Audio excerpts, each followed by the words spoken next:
nothing can stop me. No. 'Cause I'm addicted to what you and I realize. Lead the way, I follow. No need to say where we are heading now, babe. I follow to the edge of it all. So tell your good nights, 'cause I'll find no better one.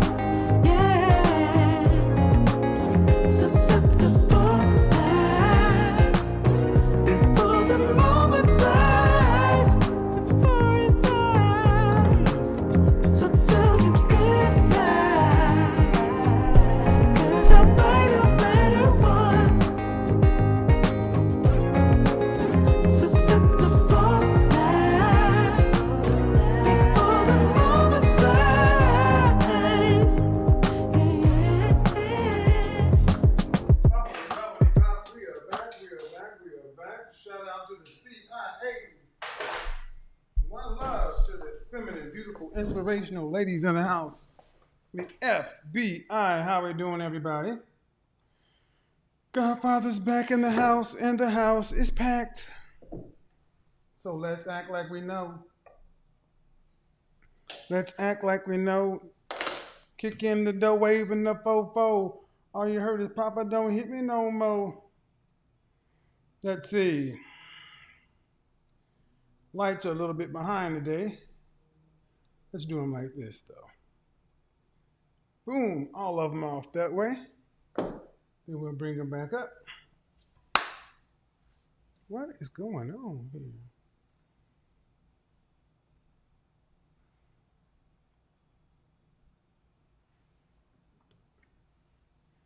There we go. How we doing, everybody? Welcome back.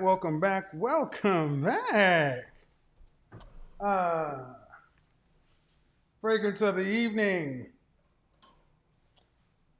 One, it's a good one. From a fragrance from the line of Kilian. By Kilian, this is called Dark Lord. And the candle of the evening is Tom Ford Fucking Fabulous. This is going to be a fucking fabulous show. Fucking fabulous. That's right. So, here's what we're going to do. Guys, ladies and gentlemen, I'm going to ask that you guys keep the likes, the engagement up over 50%, so I don't have to stop and start. Let's put this there.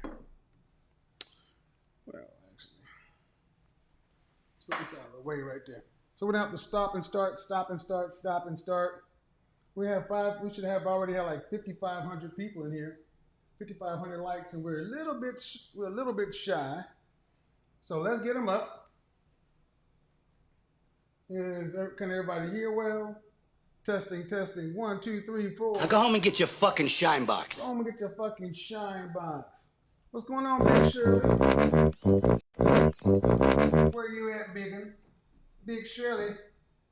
I sure miss seeing Big Shirley. She ain't been by here in a minute. You know, they got a sale on collard greens down at Otwell's. You know, when they got them sales on greens, you can count on Shirley not to be around. So before we get into it, let's get everything going. You got the comment section up and moving. The comment section's up and moving. It is set to members only. So if you want to become a member and use the chat room privileges, you must select a level. That's number 1. Number 2, don't get carried away in there with what y'all are talking about. I got a topic tonight, and I want to talk about it, a very serious subject, something that I've been trying to avoid, something I've been trying to just kind of keep swept under the rug, just keep doing what you do, right? But unfortunately, you know, the internet being the internet, people are who they are. People just want to allow you to live your personal life in peace. And it's about time that I come clean. So about time that we have this conversation in the light of day so we can have this and we can address it, answer any questions, so we don't have to bring this topic up ever again. Okay? So, moderators, make sure that the chat room stays free of debris and trash. Free of debris and trash as we get into this sensitive topic, because that's exactly what it is, you know. Some people are probably going to be shocked tonight at some of the things that they hear. But, you know, it's all good. It's all good when it's all said and done. It needs to be talked about. It needs to be discussed. And if I'm going to do it before any scandal or anything like that breaks out, before, you know, the exposed videos start coming out, before all the, oh my God, you know, Kevin Samuels this, Kevin Samuels that. That's what it is. It's time to discuss this. Oh, yes. Say hello to Bentley Bear, Baccarat Bear. We don't know what his name is yet. So, sorry, guys. I'm a perfectionist. I just hate seeing stuff all over the place. So, guys, if you've been watching me for any length of time, this probably should not be a surprise to you. I'm a stylish guy. Yep, I'm a stylish guy. And when you're a stylish guy, there are oftentimes people just don't understand. They just don't get it. So, and there are other things that come along with being an image consultant and a stylish guy, you know. Let's put that there. Let's not toy with that. All right, you guys ready? You guys ready? All right, so for those who don't know, my name is Kevin Samuels. I'm a professional image consultant. My job is to make sure that you look good, smell great, under the best version of yourself each and every day. And as such, an image consultant concerns himself with image. 4 parts of image: appearance, behavior, communication, digital footprint. Most people think about image, they think about just your appearance, but there's more to it than that. But to be a good image consultant, like a certified image master at my level, you must heavily study your craft. And you must be well versed in many different things, including women's fashion, men's fashion, anybody that you're going to style, you must be versed in. That's just the reality, okay? And if you don't know that image and style is, in these days, it's dominated by people in the LGBT community. They're dominated by a lot of gay men. Matter of fact, my favorite designer, Tom Ford, is a gay man. He actually lost his husband yesterday. And with all the things that have been going on today, the last year, I've decided to stay out of beefs, stay out of controversy, stay out of confusion. Just keep focused on what I'm doing. Keep focused on what I'm doing, because people are always going to chitter chatter, always going to talk. But this is something that I've been trying to avoid for the longest, but it just won't go away. It simply will not go away. And as such, the way you handle it is you just address it. Okay, we got to get the likes up. We should already have over 8,000 likes. So come on, man.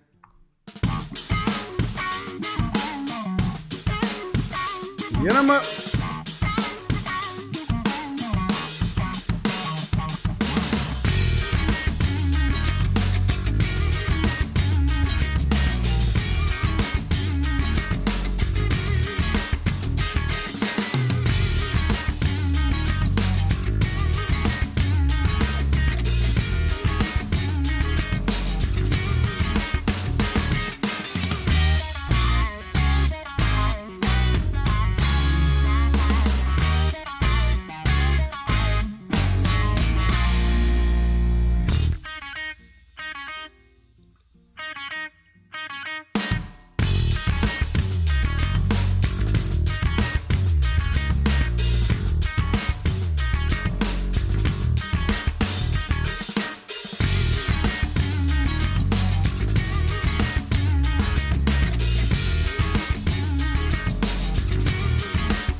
Come on, get them up. All right, man. We shouldn't have to keep doing that, but unfortunately, we do. So let's go ahead and address the elephant in the room. You see the title of the show. Kevin Samuels is gay. And it's time to go ahead and address this. But before we get into that, let's go ahead and check to see what that means. Gay. A person who is homosexual, especially a man.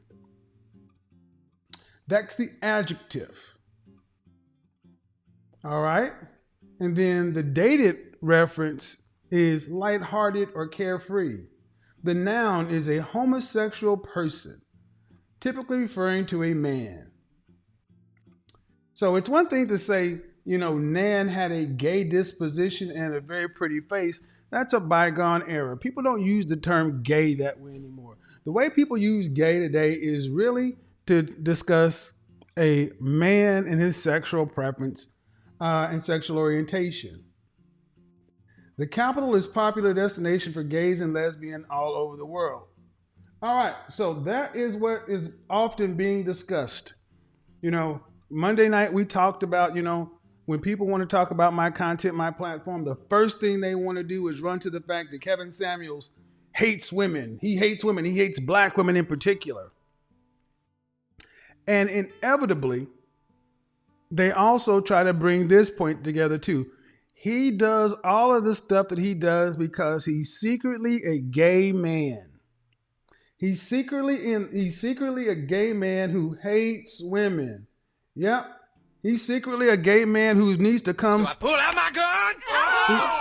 He needs to come out of the closet. That's what they will tell you, that Kevin Samuels is a gay man. And the reason he goes so hard about the things he does because he needs to pull out my gun. He's a gay man. He's a gay man. And you know what? To that I say, well, no. No. But to answer the question, though, that everybody came here to find out. Are you a homosexual? Am I a homosexual? Meaning, do I have sex with men? No. Sorry to disappoint to my critics and detractors. I don't have sex with men. Don't have sex with men. Don't have sex with men. Don't have sex with men. I know some people out there just shocked. They cannot believe it. There is no way that 6'4", well-dressed man has to be gay. Oh, Jesus Christ. He has to be gay. Because if not, what's going on? Look what the homosexuals have done to me. Just look what the homosexual has done to the black woman's image. He has to be gay. He's a closeted homosexual man. Well, funny thing is, I use my real name, and in 52 years, you have yet to see any of my critics and detractors bring out any shred of proof for their allegations. And I live in Atlanta. But yet they still say, pull out my gun. Let's get through all that. What's No that? matter where you meet a stranger, be careful if they are too friendly. One never knows when the homosexual is about. He may... What is it with people's occupation, black people in particular, to turn a heterosexual black man gay? Why are we so homophobic? I've addressed this so many times, but we got to get to the point. Bitch, move! She move! Hold on, what's the other one? Not only is there a man in his cabinet, but the man is a midget. He's a midget. He's a midget. So,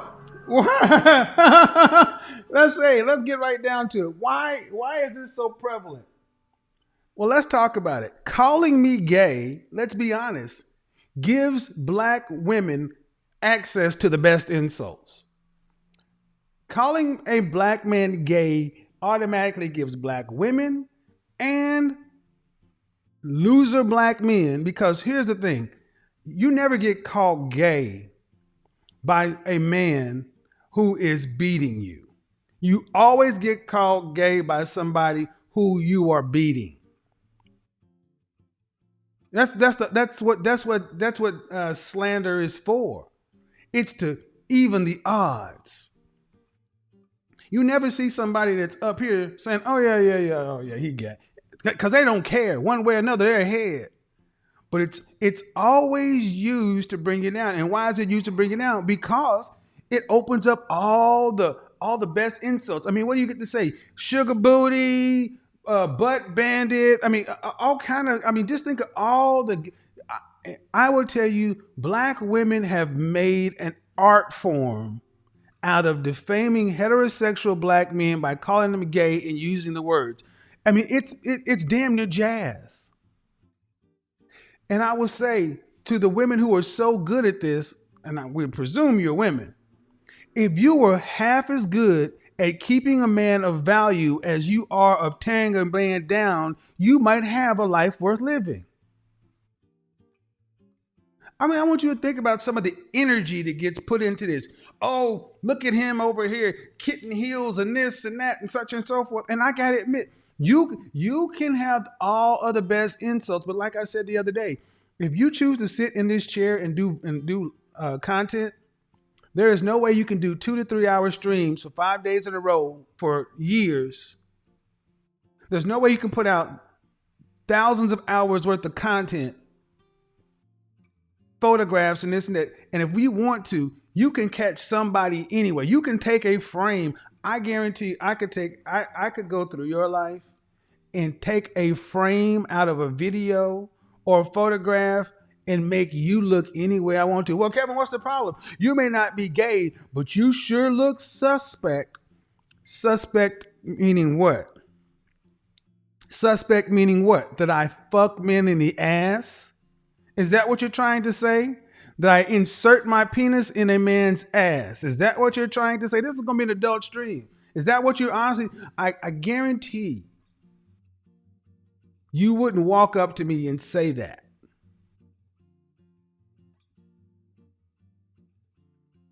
Oh, maybe it's the other way around. No, that's right. Listen to some of these alpha angry females and I'm a bottom. I don't insert, I take. See, and that's the point. They get access to all of the best insults. You're top, you're bottom, you're this, you're that, you're sus. And if you tried to sit around and fight all of these allegations, you'd go crazy. That's why you just leave it alone. Women who are winning at life don't tend to have to worry about stuff like that. But what really bothers so many women who throw this out is because I'm the kind of man, I represent the kind of man that a lot of these women would like to get. I'm not saying I'm the man, but I represent that guy. A tall, good-looking, accomplished, professional black man. I may not be your particular cup of tea, but let's not trip. I've heard women, oh, he looked this way, he looked that way. I'm like, no, wait a minute. I look better than you and I'm a man, so you sure can't say nothing about my looks. And me standing next to you is a bad day for you. And that's sad if you're so-called a female. But I get it.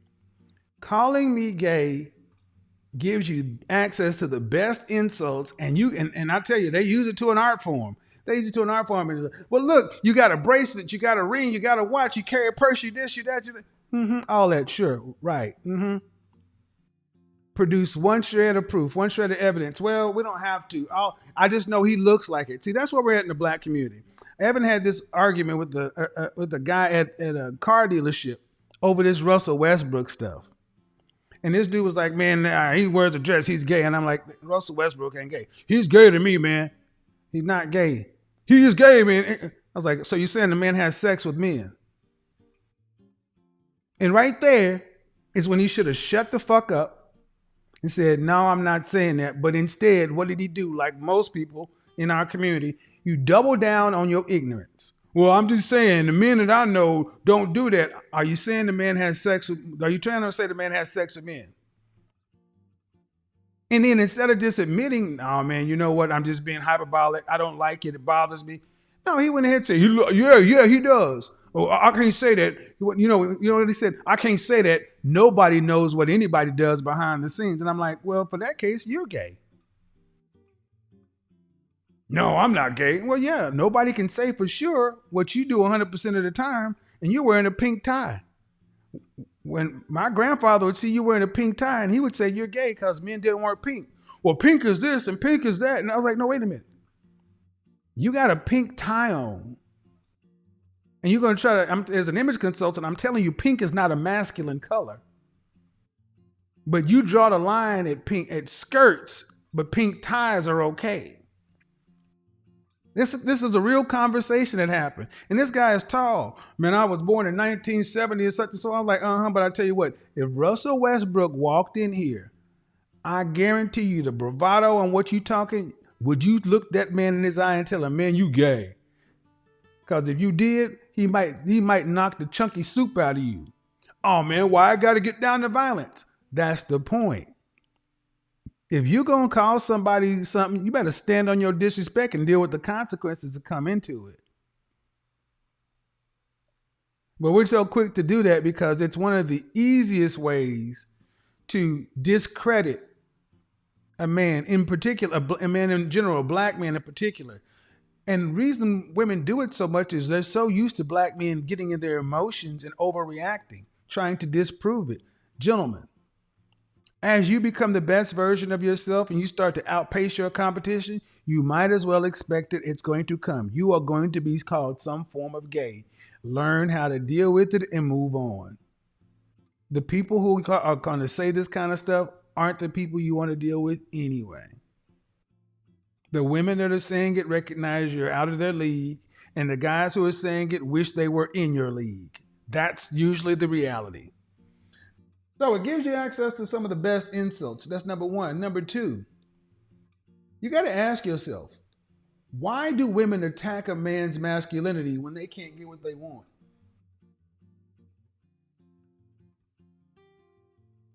Why do women attack a man's masculinity when they can't get what they want? It's the first thing they go to attack. When you're not paying them the kind of attention, when you're not giving them their first thing they want, you have seen this. You have seen people come on my platform who I've had reasoned conversations with, get on their platform, and shame, insults, guilt, and need to be right. Here it comes. You're old, you're divorced, you're gay. It's like, do y'all have anything else? No, because that's it.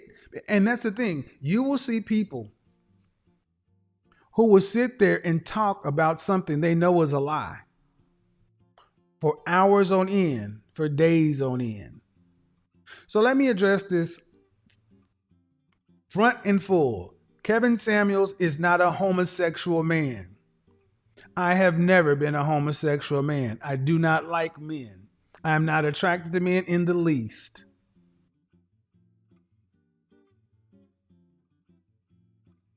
Anybody who wants to say that they have something different, I want to see you prove it.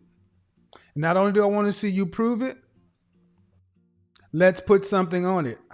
If you really believe that I'm gay, all right, let's do a lie detector test. Let's do all that. But here's the thing. You're going to put up substantial sum of money. So when it comes back negative, I'm walking away with more than just vindication. I want money. Why is this important? Because going forward, I'm going to have this video sit here as the definitive response to people who say Kevin Samuels hates women, hates black women. That video's on Monday. And this video right here, going forward, there is no confusion. There is no, well, he could be. His sexuality is his business. This is the video you direct them to. Anybody who says that going forward is, in my opinion, being willfully disingenuous and dishonest, because this is the official record. Because here I even hear guys sit around saying, well, you know, well, we don't know if he is or isn't, but what is that man's sexuality? There are some guys I've actually talked to, and I'm like, what the fuck are you talking about? Be careful when you go down that slope, homeboys, because that could be you too. Now, don't get mad because I dress better than most of you guys. You may not like my style, but you cannot say I don't have style. And a lot of this stuff gets started, especially in our community, because this is where I go in with the guys, because so many of our men refuse to grow up and step into manhood and masculinity. We're still dressing like boys. You think because you can wear Jordans, jeans, a graphic t-shirt, and a fitted, that makes you a masculine man. Not at 40. Unless you are authentically a hip hop street style personality, which is the smallest style personality there is, you can decide to do it, but it is often inappropriate for your age and the particular outcomes you want. But sadly, because it was so tied to the street culture and hypermasculinity associated with gang violence and street violence, it's the one way that black men could show their manhood at a distance. Sadly, we don't see a man in a suit and recognize that as being the measure of a man like most groups. You see a man in a dress shirt and some church shoes or hard social. We don't even know how to call them. We don't even know what to call them. And see, that's fine if you're a teenager, even in your 20s. But by the time you reach age 25, personal opinion, professional opinion, you need to start growing your wardrobe up. I've seen far too many men in their late 20s, 30s, still dressing like high schoolers.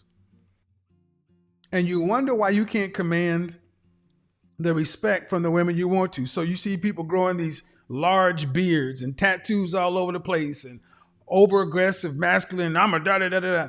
You don't have to do all that. You don't have to do all that.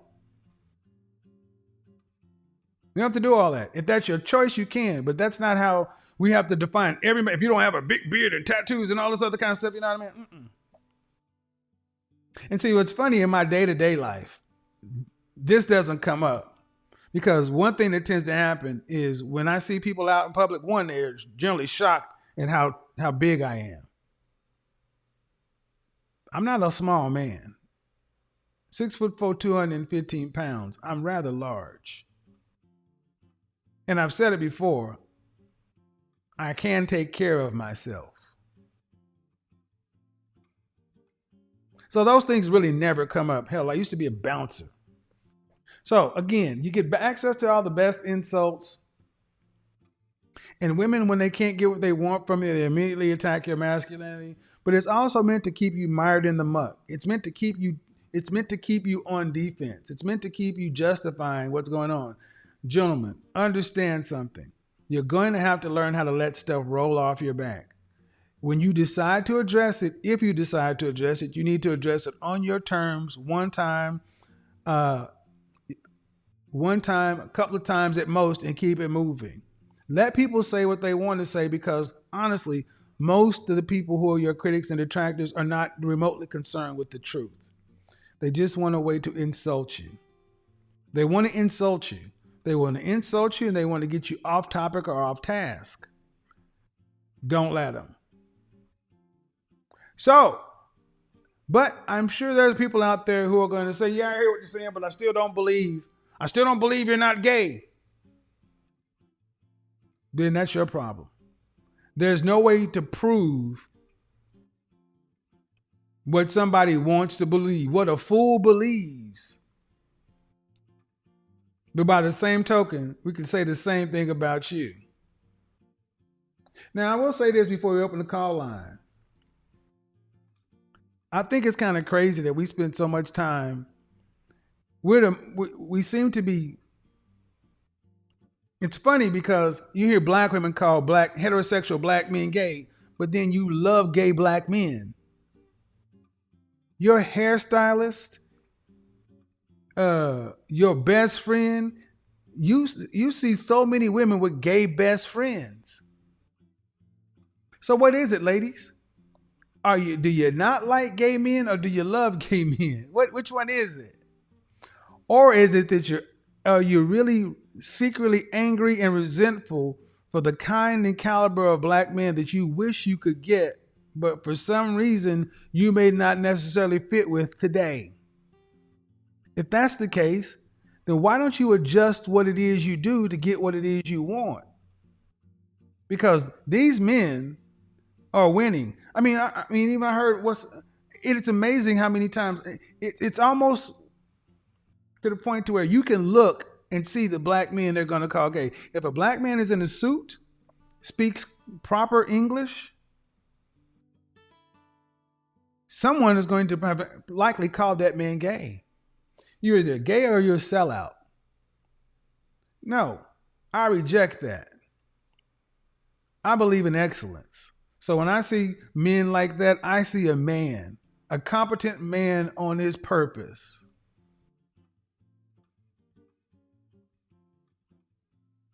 So let's be honest, ladies. You're angry.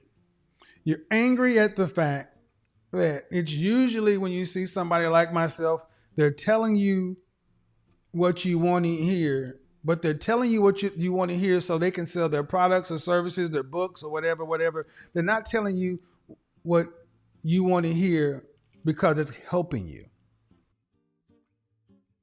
Now, personally, I would tell you, sitting in this chair has cost me a lot. It cost a lot to sit here, and I never really shared that with you guys. It costs a lot, but I think it's worth it. It costs you in your business life. It costs you in your personal life. There are people who are like, you know what? Who want the amount of scrutiny one person gets for just sitting here having conversations. I think it says much more about where we are and where we need to get to. Shout out to Mediocre Tutorials and Reviews. That brother did a video today. You know what? I want to play part of that today right now. He did a video today that I think is incredible. And he does some incredible breakdowns.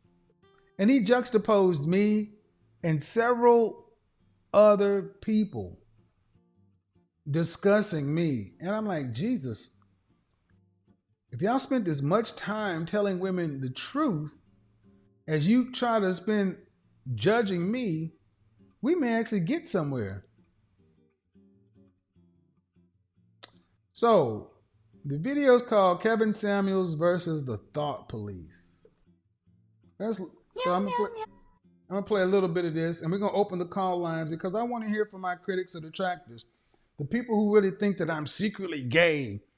I'm secretly gay and I hate women, so I'm over here on a down low agenda. To what end? To what end would a secretly gay man be talking to women like this? What's the outcome? What's the outcome? To keep men and women separate so men can get with me? I mean, I know we are we are prone to conspiracies and Illuminati, conspiratorial people. What's the conspiracy? Yeah, he has an agenda. What is the agenda? Keep the men and women and agenda war going. So to what end? Rather controversial. And one of the biggest controversies I tend to hear is I hate women. Kevin Samuels hates women. He's a misogynist. He's a misogynist and he hates black women in particular. Who hurt you? This is where the whole sign language came from. Shame, insults, guilt, the need to be right. Keep the lights up, folks. So we're going to get into it. Black women, let's talk about it. Do I hate you? Back in 2013, I interviewed you when I worked with Madame Noir. Okay. And we had, a viral moment. We talked about Black women and boundaries. And you said we were out of order. We're still out of order. Out of order. Why To all my critics and detractors to say, I hate this, what do you have for these women? You got this petition, you got this for that. Okay, if we went ahead and Thanos snapped it all away, then what? What you got? What do you got for women? These women you care so much about. Our root chakra is out of control. We have to get our root chakras under control if we really want to serve the black sisterhood. I'm going to say it again. We got to get our root chakras under control so that we can be of better use to our women. But many women are very, very unrealistic about their standards for men, dating, and marriage. So I'm going to give my opinion on this. And now listen, girls, I'm about to be very raw. I'm about to be very real. I'm about to just shoot it to you as just straight as I can because I'm hoping that this helps somebody. Because as you girls know, I'm a matchmaker. And for a large part of the end of last year and beginning of this year, I stopped matchmaking. And the reason I stopped matchmaking is because life as I know it is coming to an end. I can't handle female clients. I was a matchmaker that matched females, and I had a few male clients, but predominantly I was matching women. And listen, it was such a valuable lesson for me because what I learned is that the average woman doesn't really want just a good man. She doesn't want a husband. What she's really wanting are these standards or ideas that she has of what a man is supposed to be. But this is nothing what men are. This is not realistic for who men are, how they think, what they value. It's just this preconceived, idea that women have of who men should be. So let's start out number one. I am a consultant, coach, consultant. Is coming to an end. I want you guys to understand why you keep hearing that. How dangerous something like that. There are people who actually believe what pastors and preachers say, and there's some fanatical people out there. I'm going to say it again. You might want to lawyer up. Be careful what you're talking about, because if something happens,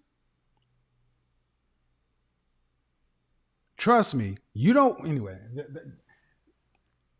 think about what you saying the truth. Now, think about the things that I say, and you're going to hear a lot of the things that I say being said by other people, but it's all right when they do it. But when a black man says it, then all of a sudden, it's the end of days. You're the Antichrist. You hate women. You're gay. We got to, come on, man. The hypocrisy. I am not a therapist. I'm a PhD. I'm not a therapist. I'm not a clinician. I have extensive study in the human mind, sociology, psychology, anthropology, but that's for my own edification and some training behind the scenes. But I often recommend people to clinicians. So number one, if you ever hear someone saying that he should have did this instead of that, tell them he is a consultant. It's sensationalism. Kevin he's got a platform. He can give, people are tuning in to a show where it's like entertainment. It's where people are tuning in order to be able to have conversations and be entertained. Is it coaching? It's not. Shut your freaking mouth. You can't go to school to learn what it is that I do. There's no degree program on the planet that can make you competent at this level. This is earned. Avoid the irreverent babble and contradictions of what is falsely called knowledge. We got to get our root chakras under control. Out of order. I'm not a man of God. I believe in God, but I'm not a man of the cloth. And more importantly, if someone wants my considered advice in a personal way or a private way, they are free to book a session. How can you say somebody hates women who sits up here and talks to women day in, day out, week in, week out, month in, month out for nonstop? You're 24 years old. Is your circumstance? There's more to that. I want you guys to go check it out. I think it's a great video.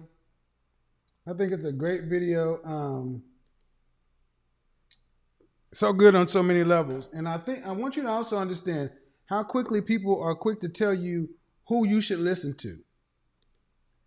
If you ain't listening to them, something's wrong. This is about competition for attention, people. This is about power. The power is shifting to a balanced conversation with the men. The people who are most threatened by my platform and men like me are people who have had the microphone and the centers of power for the longest. That's what this is about. Why do you think these attacks keep coming out? It's because of how many people over here? The 26,000 people over here. If they could get 26,000 people on a Wednesday night consistently, they wouldn't be worried about what's being said over here. If they could get women saying, you know what, I was about to divorce my husband as a mother, a wife and a mother of 4 children. I was about to divorce my husband and get out here and live my best life in hot girl summer because I've been listening to all this popular media and stuff until I listened to Kevin and hearing him say that a woman with children has a lower sexual marketplace value on the open market, and you might want to reconsider before jumping back out here. And then she actually goes over to a platform and actually defends me when people are trying to set about the controversy around here. What's controversial? The outcomes? Which of my critics and detractors who got my name in their mouth so much to call me gay, I hate black women, can produce better results? Go. If that is you, while you put my name in the title, put your results up. Show the people who are saying, watching your content in your video has led me to getting married on this date. I found my husband on this date. I have healed my relationship. I had a woman call in the other day talking about one of your harshest broadcasts. One of my harshest broadcasts. Winter is coming. Winter is coming. Remember that one? One of my harshest broadcasts. Her therapist cannot stand me, according to her. Her therapist is also single and I believe childless. It's not uncommon for a lot of therapists to dislike me, especially the single childless ones, because they likely see themselves in the things I'm talking about. I'm a PhD. But that woman also shared with me that she lost her mother 2 weeks ago. But she shared with me that she actually showed that video to her mother, and before her mother died, her mother apologized to her and said, "He's right, daughter. We did lie to you. We fed you guys a bunch of misinformation, and I am so sorry." So I put the results of these women and these men up against any of the people who want to keep calling you gay, gay, gay, gay. Well, if you want to say gay meaning happy, yes, I'm ecstatic at the results we're getting. I'm ecstatic the fact that you keep my name in your mouth. I'm ecstatic that I am taking up space in your head for free. I got an Airbnb on your channel in your mind. That's what it is. I got an Airbnb on your channel and in your mind. My name, my platform, my content is the reason you make money and eat. Congratulations. At least be honest with it. You talk about me because you got no content. You got no solutions, nothing else to offer. If you didn't have me to talk about, no one would listen. Take my name out of your titles, nobody would care. Stop trying to expose and this and that, such and so forth, when the only thing we're talking about is the people come over here to have consensual conversations because they're looking for a better outcome. And to be against that means you for what? What are you for? Be honest, it's about attention, power, pocket watching, and a bunch of other stuff. But it's not about getting you ladies a better outcome. Understand that. There is a battle going on, and it's for the eyeballs, the attention, the power, and the resources and revenue that comes from it. And the sad part is, if the people who actually have the nerve to talk about me, if you really listen to my content objectively in good faith, I find it hard to think that you will be against the bulk of what I'm saying. Even if you don't like my tone, my delivery, do you dislike the outcomes? Do you want to be right so goddamn much that you're no good to anybody else? So if you're right, great. If you're right, great. Is you being right getting anybody what they want? We are better together than apart. Boys are reading at the 4th grade level. Black women are marrying at a rate of 1 in 4, and that's including the baby boomers. When the baby boomers transition on, I think the black marital rate, especially among women, is going to drop into the teens. The average black woman makes $37,000. You're going to need approximately $1.5 to $2.9 million to live on between the ages of 65 and 85. Where is that money going to come from, ladies, if you're not married, have no children and no family? Because Social Security won't be here. The federal government ain't got nothing for you. And my critics and detractors will have you believe that I hate black women. How many of them are telling you about the reality of what's coming down the line for you? Danger zone! Between 27 and 35, where you need to focus like a laser on the outcomes you want with a man. It's not to shame you. It's to show you this is the yellow light. If you want to have anything with a man, you better wake up, wake up, wake up. Because after 35, biology starts making some choices for you. And we don't judge based upon the things you judge on. So these women keep telling you, Queen Diva, live your best life, take all your time. You don't have all that time to take. You need to decide to get on the board and cooperate with a man to build something to have a better outcome so you can have somebody to live with, focus with, build with, so you ain't dying by yourself. And that's what pisses off people. He talked to him so rude. He's this, he's that. I am trying to wake you up before you die alone. But like old boy said, you can do bad all by yourself as long as you keep coming to church on Sunday and keep your money in that collection plate. Like I said, if the church want black men back, all you got to do is share power. Share power and actually put some initiatives in towards men and actually building grooming singles. Had an entire program about it. I am not your enemy. Your greed and selfishness is your enemy. Because you think you're the only person that knows what the hell is going on, and you're not listening to the men that come over here. You think men out here are repeating me? No, I'm actually repeating the men. None of the stuff I'm talking about that I make it up. I have my own unique spin on it. Barbershop, basketball court, gym. Men have always talked about this stuff. Been talking about this stuff since the BPU at University of Oklahoma back in the 80s, the transition to the Houston Tillerson Cultural Center. Black men's laments have always been the same. We want a woman that's fit, feminine, friendly, cooperative, submissive, childless. Can you at least be nice to us? That's all we're really asking. Can you be nice and feminine and preferably no children?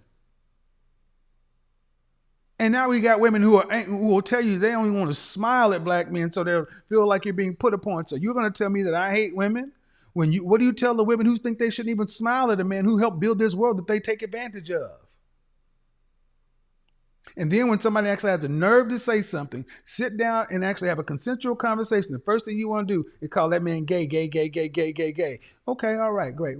So if that's the case, then you don't care how my black mother, the black women in my family think, you don't care about any of that. Let's be honest.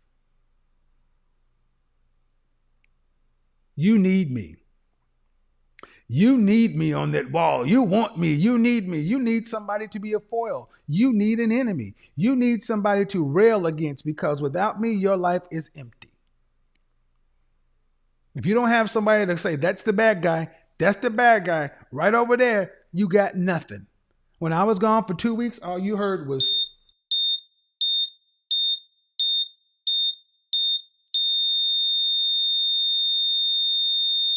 from the critics and detractors and the reactions and this and that. Why? That should tell you they have nothing for you, ladies. Gentlemen, understand part of the reason there is such a disconnect between the women and the men today is because too much bullshit out there. They need to hear what you want from them. That's why I'm going to continue to do what I do. I'm going to keep having conversations with people who want to have the conversation. With people who want the outcomes, I'll keep having those conversations. If you don't want that, you want a different outcome, then do that. But leave us alone. Leave us alone. Stop trying to say that these people over here are sick. What's wrong with these women? Why they keep going over there? These men are toxic. These men are childless abuse. Ain't nobody over here complaining. You're coming over here into our yard at our party, critiquing the food when nobody invited you. Please excuse yourself and go do what you do. And then at the end, we'll tally up the results and see who did better.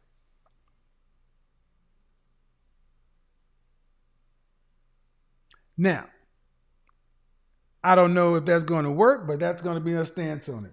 Now, going forward, if anybody wants to keep this gay stuff up, direct them to this video and then ask them if they want to keep saying, well, he said it, he's just saying that to show asking to prove it. Don't listen to what they're saying, prove it. Where's your proof? Well, look at the way he stands. Look at his shoe. Look at his finger. Look at the way he did this. Look at that. Where's your proof? Where's your proof? Where's your proof? Where's your proof? Do you have any proof? Do you have any proof? Then be quiet. I mean, I'm going to go down that path of whether, well, even if he was gay, what different? That's not, because that's not the case. I'm not. Where's the proof? But you'd rather talk about that than anything else. So we addressed it. But here we go. Let's open the call line. Let's open the call line. Critics, detractors, you get a chance to call in. Say what's on your mind. Say what is on your mind. Why would you rather? Why do you need me to be gay so much? Why do you, if you're a critic or detractor, why do you need me to be gay so badly? Is your argument so weak that you need me to be gay? If your argument is so weak that you need me to be gay, you need a better argument. That's what I would think. But let's get to it. What you gonna do when highlight catch an attitude? Drop to the knees and show gratitude. Kiss my ring, chick. This song right here is for all the fellas out there taking care of business and making that money to provide for their ladies, provide for their family. He's gay. The fellas gonna need a little bit more than a big piece of chicken. Are you a homosexual? Look what the homosexuals have done to me. Oh, Jesus Christ.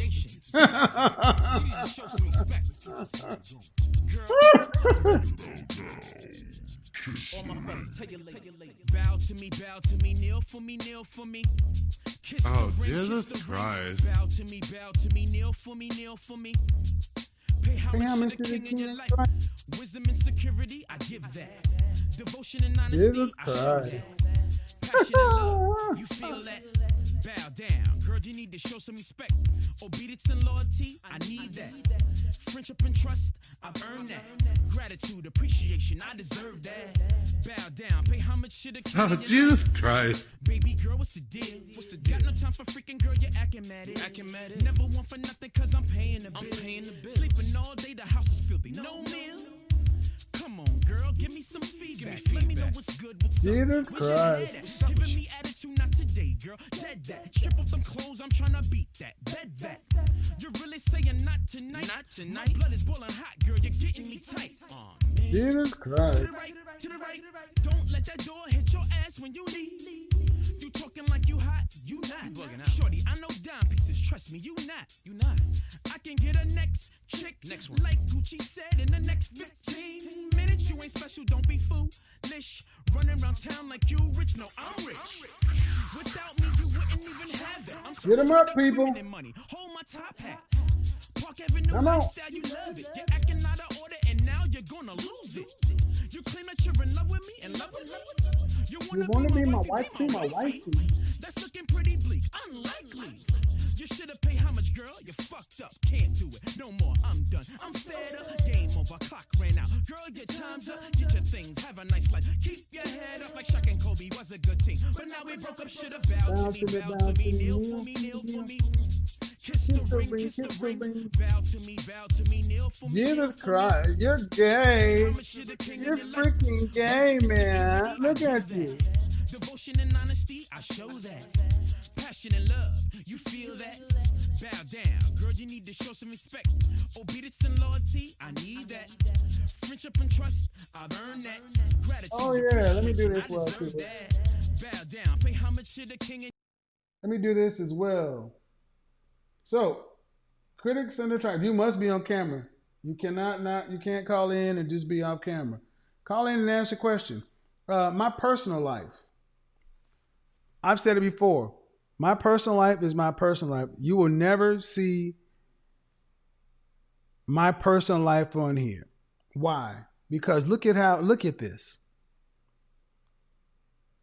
It's kind of like whether you like him or do. Stephen A. Smith, I always talk about him. You know, when you choose to sit here, that's your choice. But exposing other folks to that kind of stuff, because people can be vicious. For what reason? People are always like, well, I never see you here and such and so forth. Because you understand what's going on out here. And the funny thing is, you just want to sit down and tear a black woman apart. That's really what my critics would like. And the thing is, that's what the critics would like to do. We have such a dox culture, such a exposed. No. So this is where it comes in. That's where it's going to come in on us as a community. So here's my challenge to us as a community. We got to do better than this. We have to be able to have conversations, disagreements in a respectful way. It should not be that you just don't like me, so you must cancel and destroy somebody. That's sick.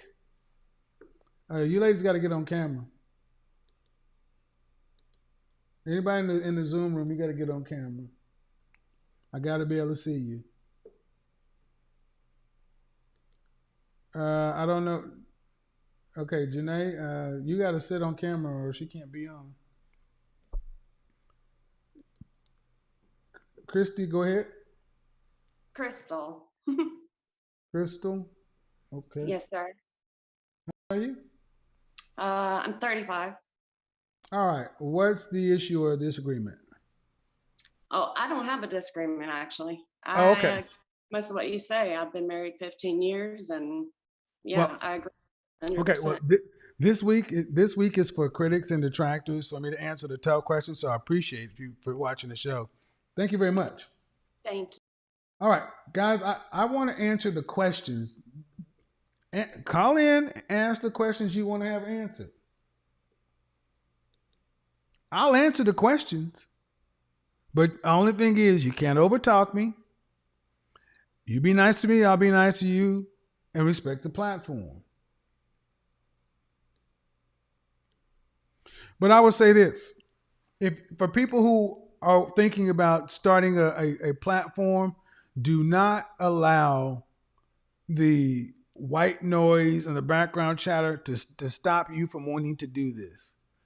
The online media is a game changer worldwide. And I think it's sad that many more black people are afraid to start something up because they see how people can get savaged. The only way we change that is to, when you see it happen, you don't participate in it. You don't participate in it. You don't pass it around. You don't share it. You say that's just not something you want to be a part of. All right. Well, wait a minute now. I thought I was so gay. Where are all the people with the gay stuff? Where are all the folks that I'm so gay?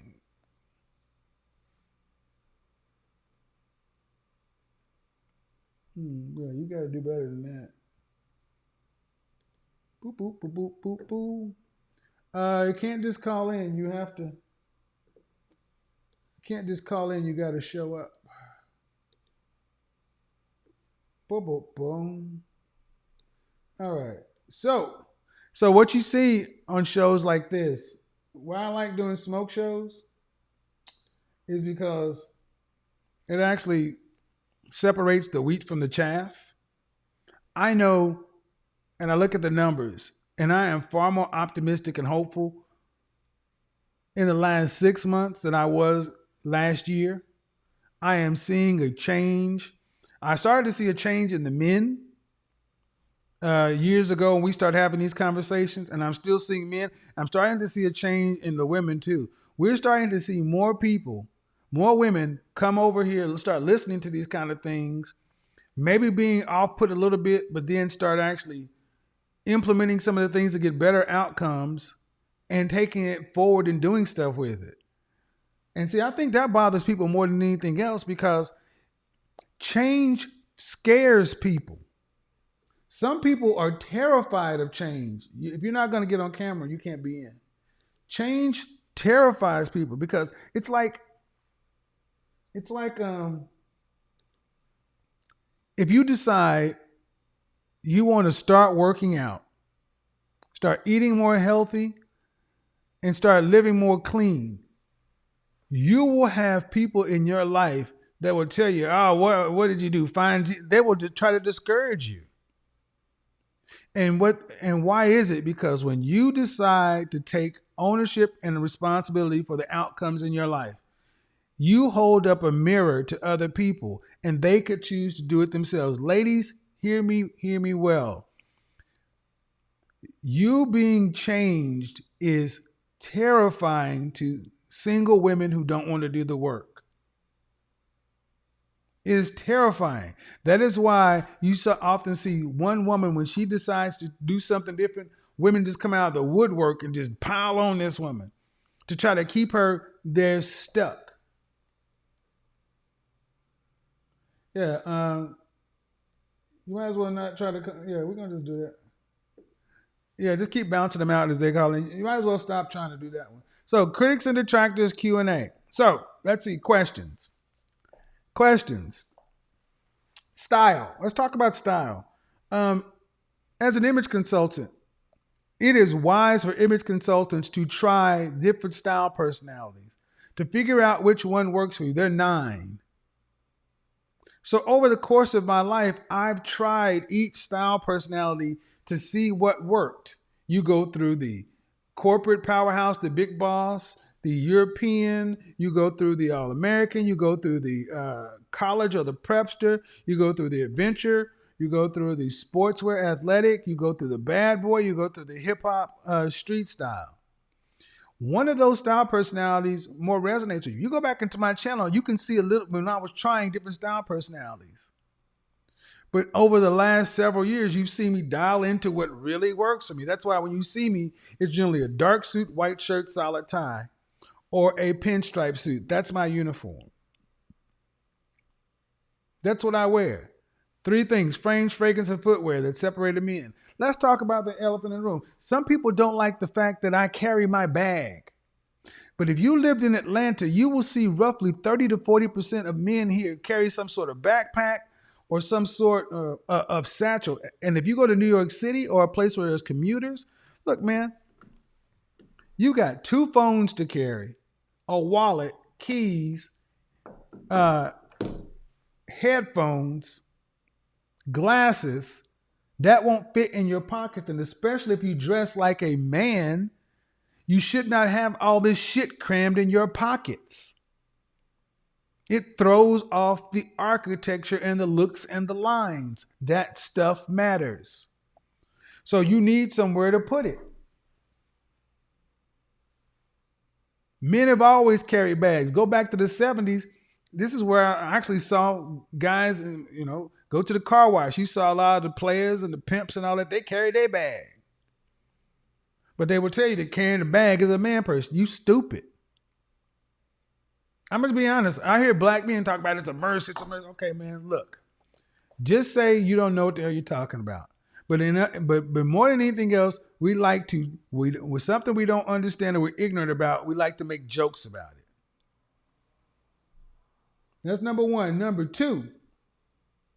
Oh, you're a guy. You're not a lady. Jordan, you need your microphone connected.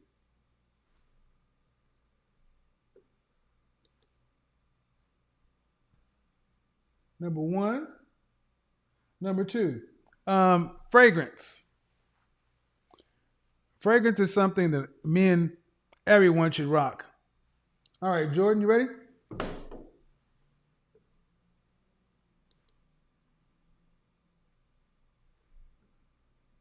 Hello? Hey, how you doing? I'm well. How old are you? I am 29. 29. Let me make sure we're going right here. So what's the question? First, I want to say that I've been listening to you for a while, and I think that a lot of your opinions are valid and extremely helpful for a lot of people that listen to you. I guess the thing that I tend to question is your approach in how you give advice to people. I think what you have to say is valid in many cases. You mean my tone?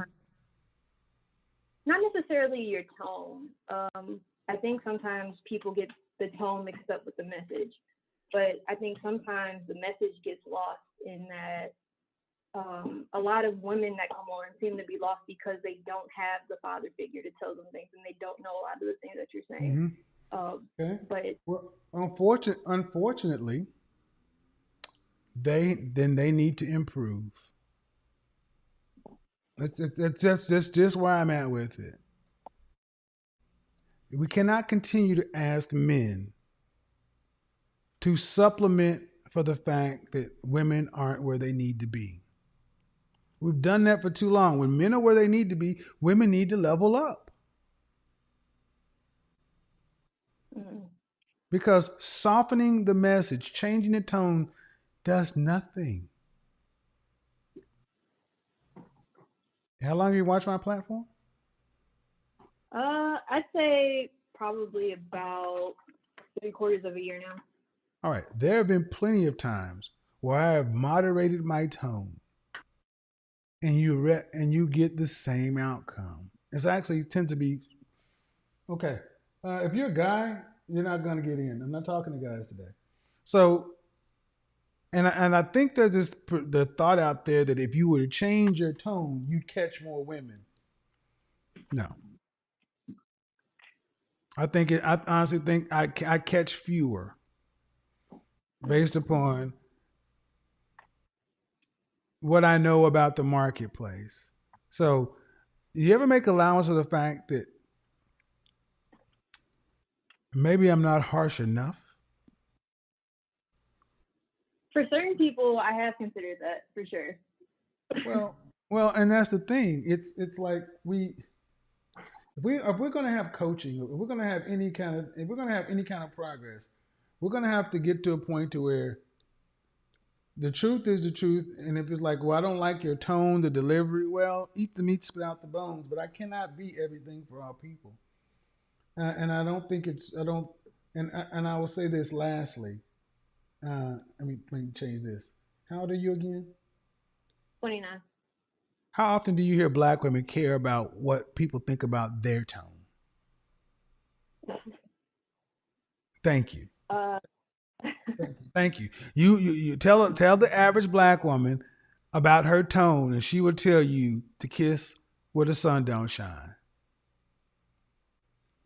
Mm-hmm. Is that accurate? Do you disagree? No, I agree. I think when you talk about the average Black woman, though, does the average Black woman really matter in this instance?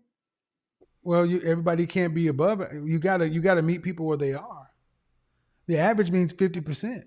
What are we gonna do with those people?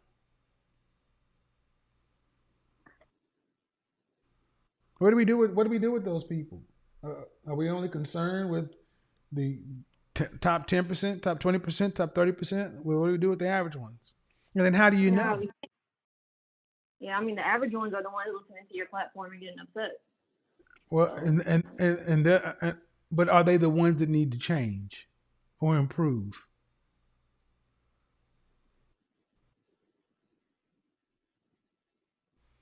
So what are they upset with? So what are they upset with?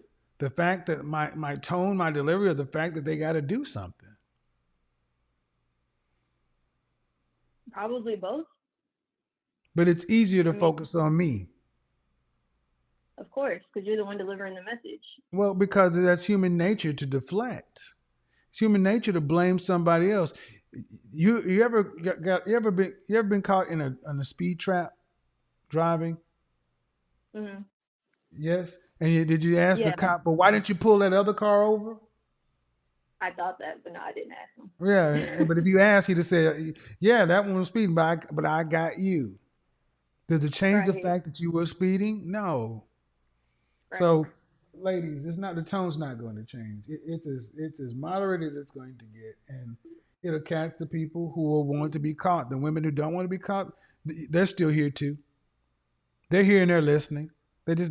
So I honestly think far too many people today, I think, just want to have something to complain about. But if you complain and you're doing something, that's one thing. But if you're not doing anything, it don't matter what I say. Appreciate it. All right. So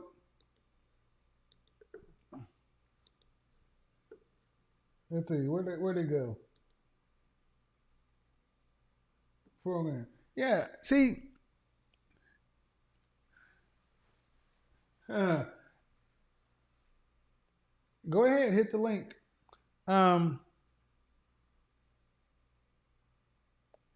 Let me also say this when it comes to this whole thing about we especially with men, black men seem to, there's this thing about conforming.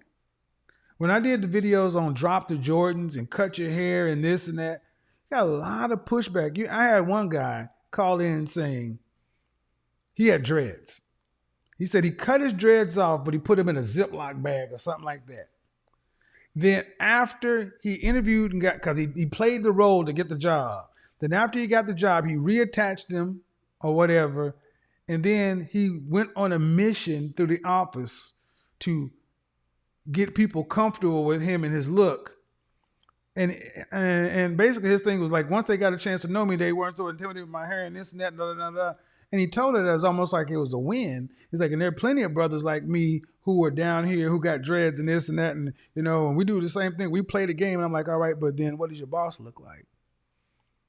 Oh, he's white. What about your boss's boss? Right? It's like, when you go up the chain, do you see people with dreads, mohawks, any of that stuff?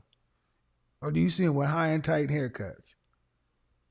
See, it's the same for everybody. And personal expression and so-called freedom. And I'm like, so in other words, you're down at the bottom being a producer for people above you who are making money off of your labor and effort because you don't want to play the game effectively enough to win at the higher levels. How is that helping you win? We're so much, I don't want to conform. Look, man, if you think you are going to change the system, you're fooling yourself. Man, that suit is the suit of the oppressor. That's bullshit. Better to just say, I don't know how to play the game. I don't know. I should not have to code switch. I don't worry about shit like that. I don't worry about should or should not. It's about outcomes. There are plenty of people who have to do things they don't want to have to do to get the outcomes they want. So, this was a good broadcast. Notice the critics and detractors aren't there. So we'll open it up Q&A.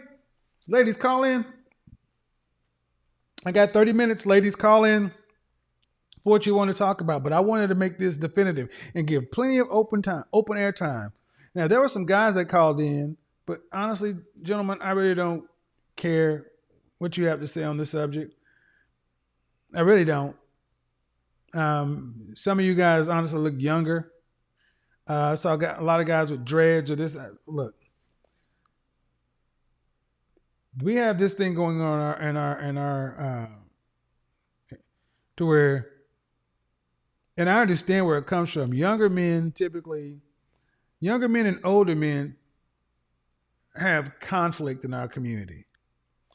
And in my personal opinion, I think it comes from lack of having strong male role models or fathers in the household. So younger men feel like they're in competition with older men, and you got plenty of older men who haven't grown up and are still doing what young men do. I want men over 35 to fucking act like grown damn men. I want you to dress like grown damn men. I am tired of seeing almost 40-year-old men in Jordans and jeans and graphic tees and fitteds. I'm not going to change that. I'm not going to change that because it's not getting us the outcomes we need. You can have those things in your wardrobe, but where are your grown damn men clothes? Where are your trousers? Where are your button-up shirts? Where are your loafers, your monk straps, your Oxfords, your boots?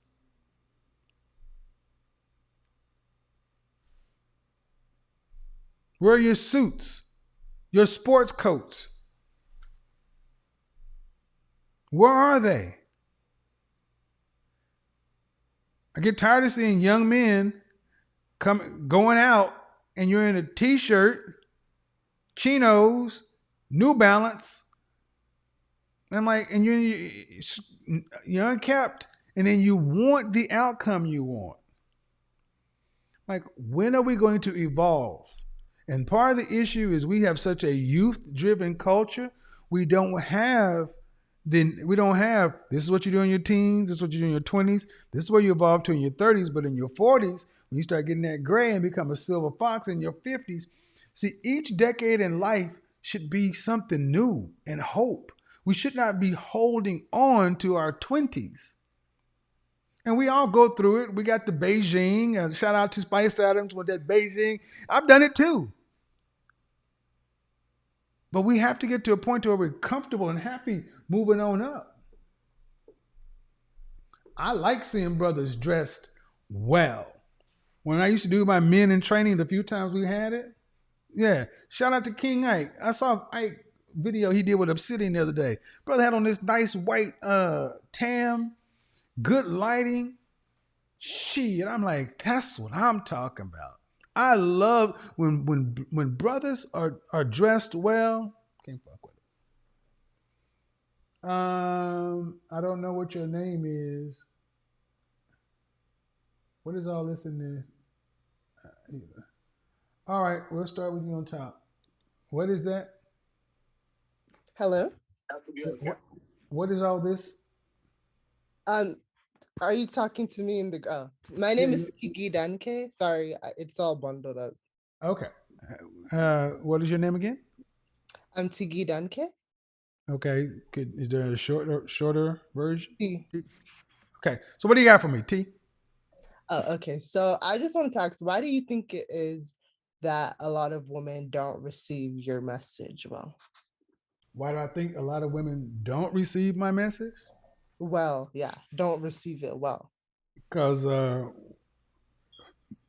they know they got a lot of work to do. Do you think that, like you were saying about your tone, do you think that it could be your tone? Well, how old are you? I'm 27. 27. Did you go to college? Yeah, I graduated. All right. What kind of grades did you make in high school? In high school, I was like honor roll. Okay. A's and B's. So you probably didn't mind going to class when you had pop quiz and things like that because you were making A's and B's. Correct.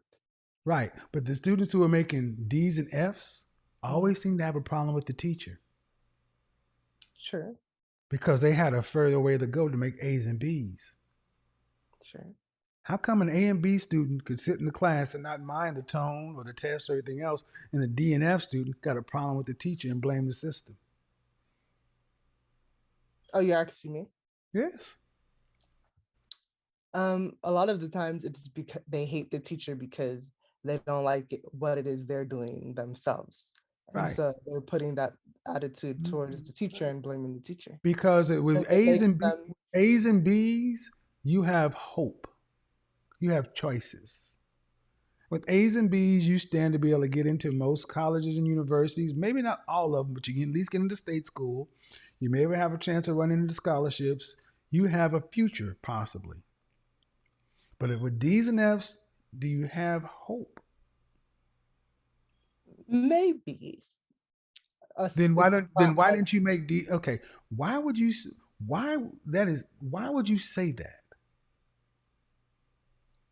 Why would I? Sorry. Yes. What are you in asking? the context of what I said? Why would you say maybe?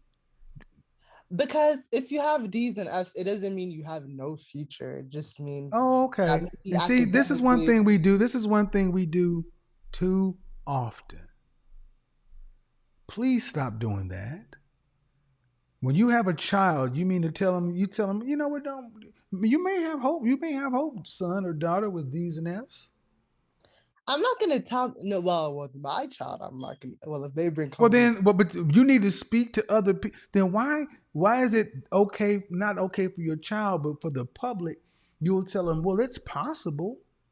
Why do we feel like just because it's possible, it's preferable? Sure. Because you don't want to hurt anybody's feelings. You want everybody to feel like they're saying, no, we need to call losing. Yeah. Yeah. But I don't know. I guess I guess you have a lot of people, not everybody can take blunt comments. And I guess not everybody receives a certain type of tone well. So I think that's where the issue lies. It's like, what's the fix? I mean, I guess the fix is just how we're raised and everybody. No. What's the fix then? Not how we can't go back to how it was. So what? So if you were here, what would you do? If I was in your position, mm-hmm. I would probably, maybe I would like what you're doing today. I would probably have like a session where Have you ever cooked before? Yeah. You ever cooked for multiple people? Yeah. When you're a mother, and let's say you have 5 kids, are you going to just cook each person what they want, how they want it, give it to them that way? Right. You're going to make what you're going to make, and they're going to eat what you're going to eat, right? Yeah. Then why do we have such an attitude where we got to cater to people who are not getting it done? Look, I deal with the norm, the people who want an outcome. And my tone, people focus on your tone as if that's the tone from start to finish. And that's not the way it is. We are at the bottom and we are losing. And we want it to be spoon-fed to us. Why? I mean, I guess what I always say is that if you don't like it, don't watch it. Like a lot of the people that get on YouTube, like for me personally, I agree with your message. But you're an A and B student, so you already have some discipline and some structure and some drive. Initially, you asked, why do I think people who have a problem with it? I said, because they know they have so much work to do. Sure. It's easier to hear what I'm saying when you feel like you're closer to the goal.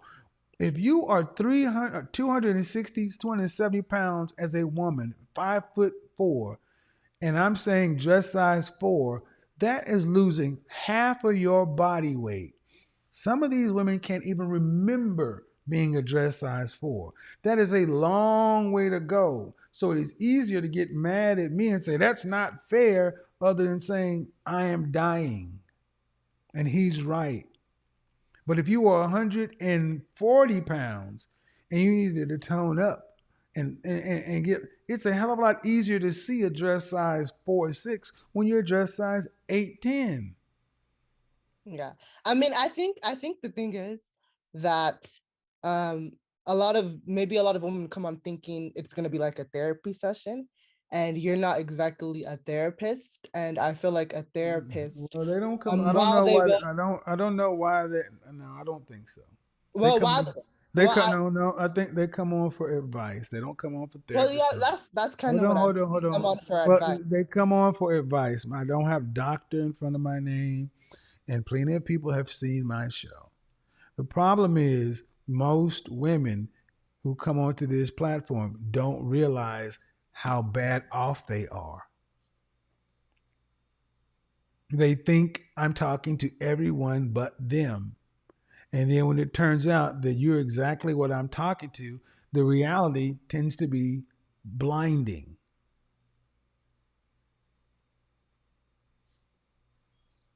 I mean, I kind of get what you're saying. So because when they start speaking to you and you start saying those things, they start feeling their insecurities. Well, start feeling the reality. See, we know the truth. It's just sometimes when somebody says, like when women say, I ask them, what do you rank on a scale from 1 to 10? Fresh face out of the shower, you can't use 7. And she says, I'm a 10. And I ask her, where in your life are you getting 10 outcomes? They're not. Since she knows just saying she's a 10 was an outright falsehood. So So do you? Okay, I got to get to the next person. I've already. Okay. Hold on. Hello. Hi, Mr. Samuels. How are you? I'm okay. How are you? I'm doing well, sir. I appreciate you having me up here. What do you got for me? So I am a mother of 3 sons, and your content, like I told Dr. Johnson, has made me a better parent. The question that I have for you, though, is what happened to the time frame when our young adults had to think about their place and who they were in the world? Like, I'm one of 3 girls, and at one point I was like, I don't think that I'm the attractive sister, so how do I move forward accordingly? When did our kids stop doing that? When did our kids stop? Make it a little bit more simple for me. When did our kids stop? Assessing themselves in life, like I'm 18, I'm a 5, the things that you ask. When we start giving 8th place trophies and participation awards and social probation, when we took competition out of schools. So like the 80s? Well, and not in the 80s, closer to the mid 90s. When we start going to this social promotion, participation trophy, everybody's equal, everybody get the shot. Competition is a way to gauge yourself, where you rank. When you were in elementary, did you participate in the spelling bee? I did. Did you ever win one? No. And neither did I. And did you want to? Of course. So did I. And the closest I ever got was probably like to the top, to the top 20% or something like that. Never got in the top 10. I was always gone. I was better. I went past the midway. But you know what that made me realize? You're not that great of a speller, Kevin. Very true. Okay. So I wasn't in the beginning, so I didn't get to say the 2 things that I question about what you say, if you don't mind. Right. You talk about the weight of women, and I agree with you. I used to be 330 pounds 15 years ago. And you are, to me, a bit dismissive about the reality of women being assaulted or abused inside of their marriages, because it's not like they can talk about it as freely as your platform. Let's talk about one thing. Let's talk about one thing. We went from weight to assault. Pick. Okay. I can't do it. Which one is what? I guess it's probably easier to talk about getting women to change their weight. I don't know. Well, I don't know. You pick which one, but you just did 2 things, and I can't address. Okay. The weight loss. Like I agree with you that our women need to be healthier because we are the foundational health of our community. But you are dismissive of other forms of being able to lose the weight, like weight loss surgery or whatever, because you imply that there's no discipline in doing that. There is none. There's none. There is. Okay, hold on. Okay, yes, sir. Sorry. There is no discipline in going to get a weight loss surgery. It's a surgical procedure.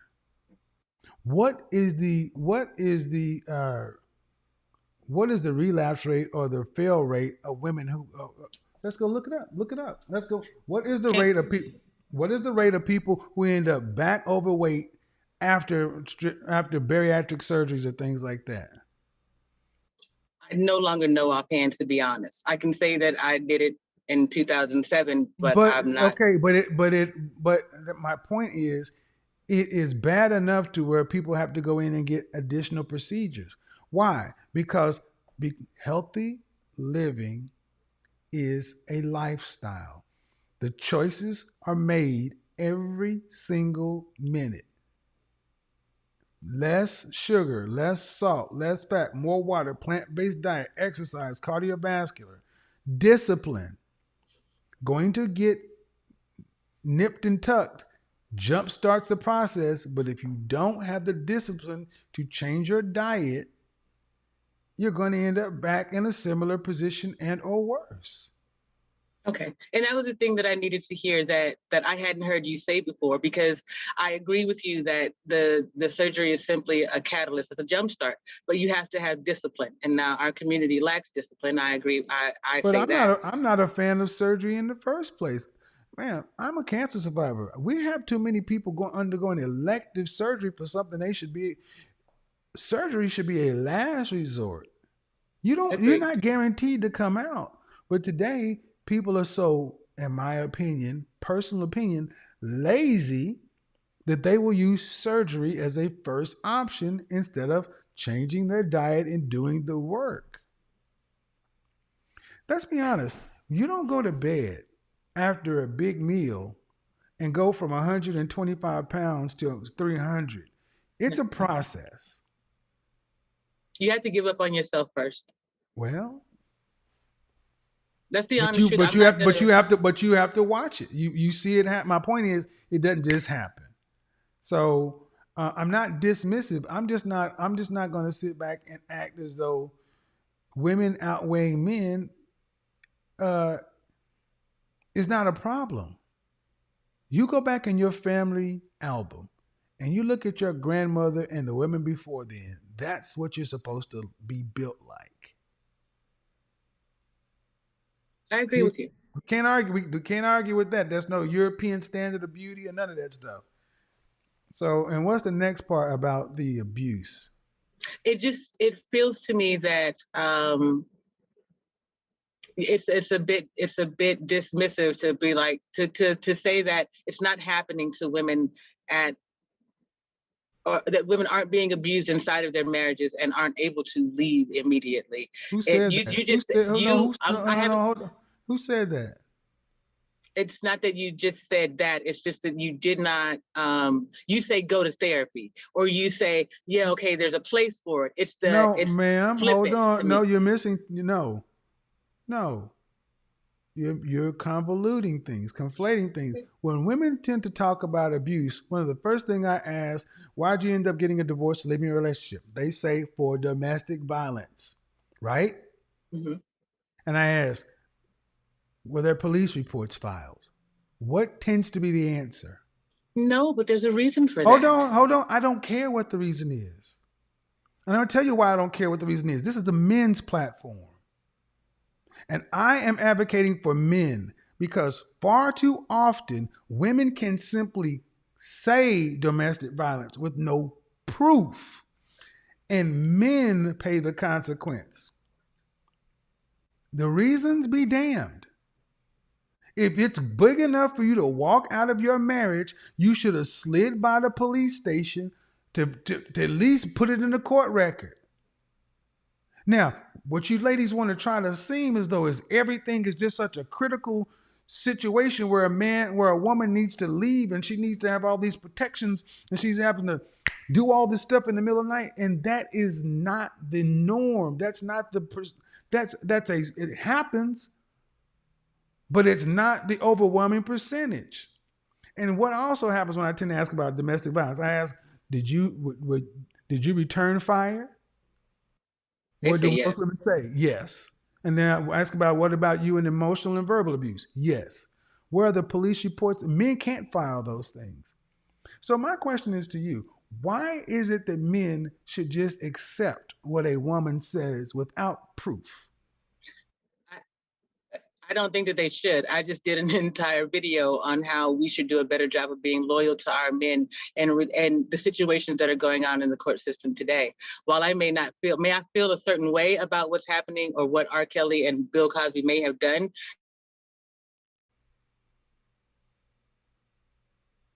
They're still our men, and until the court, but my we point, have to give them. So when you say, but you're talking out of, okay, so I'm not clear because you said that I'm dismissive, and then you're saying that I don't understand. I chose the wrong word. I think I should have said flippant. It just seems as though it's only a beat instead of it's a pause in a thing that should be longer. The conversation should be longer. Is what I'm saying. I'm saying that when I hear women say that they left their marriage or relationship because of DV and there's no paperwork, I'm skeptical. Okay. I can accept that. I'm skeptical based upon too much case law and too much evidence. All right. Okay. Thank you. We're in agreement. So thank you very much. I appreciate it. All right. Bye-bye. Yeah, and I think that women should feel that way too. You got sons, you got brothers. Women shouldn't just be able to say something happened and it'd be all right.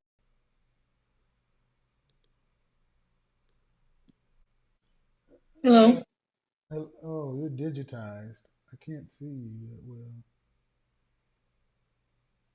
Okay. I think it's the lighting. You're sitting in the dark. I know. I'm about to turn the light on. What's your question? What's the question? I don't know if you can hear me, but my question was, if you are a person that wants the relationship to work, like no matter what you do, it shuts it off. Like no matter what you do, it shuts down. And you try to walk away. But he makes it his business to stop you. I mean, why?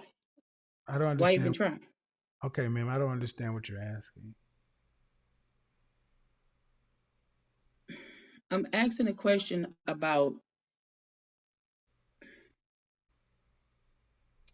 more or less about those who have extreme low self-esteem in marriage, extreme narcissism on one-sided situation. Let's focus let's focus on the outcome and not the words.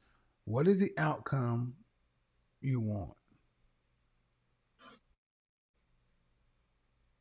To be healthier. Healthier physically? To be healthier in my mind. Okay, in the context of a relationship?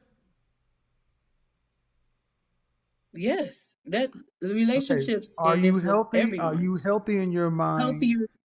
Are you healthy in your mind outside of the relationship? No. Then you can't be healthy inside a relationship.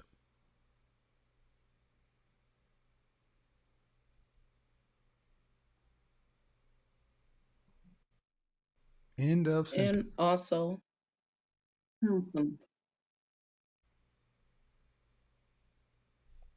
I have had counseling for years. Okay. Don't know what. And it seems like. Okay. If you're not, okay. Have you had the same counselor? No. Are you under any male and female? Are you taking any sort of are you taking any kind of psychotropic, any kind of medication for psychiatric issues? No. Have you been diagnosed with any kind of depression, anxiety? Have medications been suggested? Yes. Have you chosen not to take them? I have in the past, but they caused me more health problems than I want. Well, ma'am, you gotta pick your poison in this life. See, far too often we lament our psychological condition, but we don't want to do what is required to get better.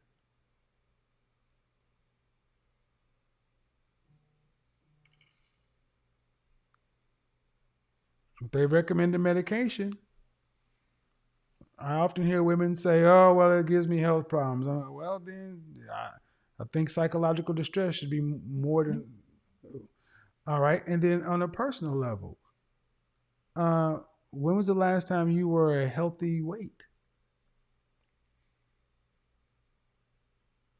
8 years old. Well, ma'am, you have several different what I would call struggles, and you can identify all of these. Your weight is something that you can actively tackle at any given time, which has a direct impact on your mental state and your self-esteem. If you have a psychological professional recommending medication, you need to take the medication. You need to do what we need to start doing what the professionals and the people who are no better than us are instructing us to do, even in the short term. Or live with the diminished quality of life and don't complain. Can't have both. Well, I don't want to seem like I'm complaining. I just said I wanted to be better in my mental health. But not knowing what? Not knowing everything and all the aspects, not knowing all the aspects about what brought me to this day is not. Man, we're a little bit off track for what I'm doing on this program. For the other people. Okay, we're a little bit off track for what I'm doing on this program. We're a little off track for what I'm doing on this program. This is kind of outside of my scope. If you're under the care of professionals, I suggest you follow your doctor's orders, and I would suggest you get with a nutritionist and a personal trainer and get your weight under control to get a better mental outcome and a better self picture. That's about the extent of anything I can offer you, just my opinion and my advice at this point. I'm not a clinician and I'm not a therapist. Okay. Have a good day.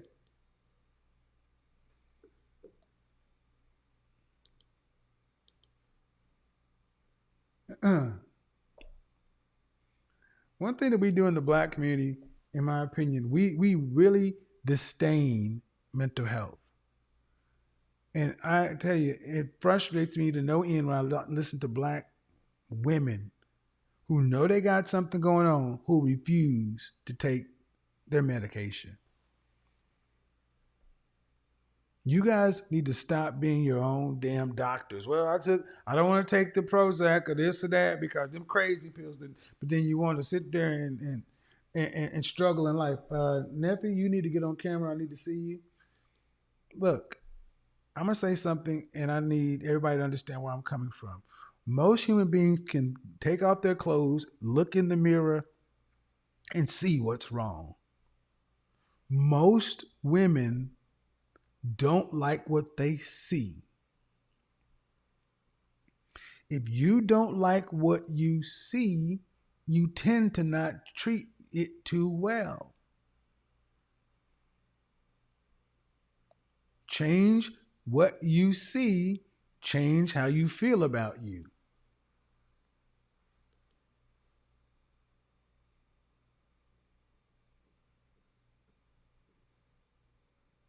All right, Neffi, you got to go.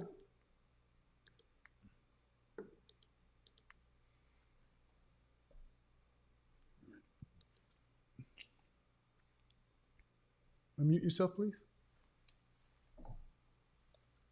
Hello. Hi, how old are you? I am 43. All right. What's your question? My question to you is, how often do you take into consideration the plight of the woman, the Black woman?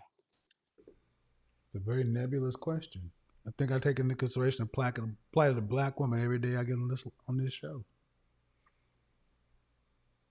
I guess the conclusion to everything is that you do have a way of bringing the message out. It's very unique. And a lot of people just don't know how to receive it. I was having a discussion. I'm in a women's group, and I had spoken to someone, and she told me the way I spoke to them, she didn't like it. And I said, everybody's saying that we can't do this. I do speak to a lot of women who don't like to be told about themselves. I have been a woman who's done a lot of work on myself. I had to go and do a lot of introspective work. And I've been listening to you for a while, and I have a lot of conversations about you. I do respect you. Mm-hmm. I just don't.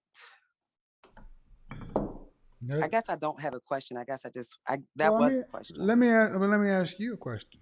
Sure. Straight, you ready? It's a fastball. Why should Black men have to take the Black woman's plight into consideration? I think because we all should take each other's plight into consideration.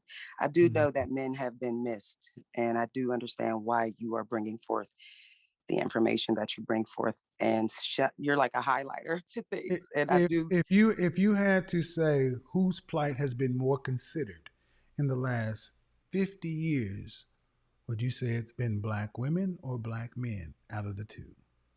It's been Black women because of the way they've been able to get in on different. When men are often asked, do we take into consideration the plight of the Black women? It's like, when is it going to be enough or our turn? It's like we can see observably, Black women have had far more of their issues addressed than Black men, even down to the boy level. Black boys are reading at the 4th grade level. The plight of Black boys, the next group of men, is horrible. It is. But it seems to be that we're always ready to take the women's plight into consideration, but yet we don't talk about the men. How about this? When will Black women be ready to focus on Black men 100% and on them 0%? I believe to balance the scale, to catch us up. Well, there's been a lot of disappointment. There's been a lot of disappointment on either side, from both sides, and I'm talking about from down in the gutter of the hood all the way up to the highest class of persons. I get it, disappointment, but the gynocracy still reigns. You're still, even in the land of the blind, the one-eyed man is king. You're still on top, even in the hood. What I'm basically asking is, when are Black women going to start considering the Black man's plight above their own, including their brothers and sons? I do believe that even going all the way back into slavery that we did, that's where the pimp and hoe game came from. Let's just be clear and honest. What happened? It's where the pimp and hoe game was born at. The women not being able, the men not being able to work. I get it, but we're in 2021. I'm not going back to slavery. I'm going to say, when are women? I wanted to finish with the pimp and hoe thing. It's kind of got into a de facto pimp thing, like where men have come into homes and left it off of the corners, and now they're in homes trying to do things to women's minds and get hold on. Men are doing what? They are bringing, like, you know how a pimp is just a pimp. They just admit it. They admit that they are who they are. And so there's a game to that. And then there's the square world. Now, what are men doing? There are certain men. I'm not going to say all men, because I do respect a lot of men, and I do have a lot of respectable men in my life. So I will not just try to bash men. What are men doing? There are certain men on an average level, because I know you say a lot of men. What are men doing? Date average men. Listen, you said a lot of women don't want to date average men. I need you to get to what men are doing. These average men. I want you to be clear. I want to be clear on which men I'm speaking about. There are certain average men that will go into a woman and they want to know how many degrees they have. They actually want to know how much money they make. And they want to kind of get the woman to support them. But there are men that do this. Hold on, ma'am. Hold on. Nope. Now we got a problem. What's the problem? Let's break it down. Because you're coming with that same old bullshit. Oh, 54% of Black men are single and childless. 50 freaking 4. 61% are in the middle class. 30% are married. We got 80% of our children being born outside of the bonds of marriage. That means, by the math, 54 and 30 is 84. 80% of the kids are being born to 16% of the man. So if you letting the man come in, it's because you're overlooking the lion's share of the men that you should be looking at. So if you get pimped, you shouldn't be a hoe. Oh, no, I'm talking about in the community that I've seen when I was growing up. I've seen a lot of men go after women because of what they had. So I'm not saying that. The women went out. Okay, men went out the women because of what they had, and the women accepted them. There were a lot of women I saw accepted. Women accepted them. And I think that's where the balance, the But imbalances come in at. I need to hear you say that though.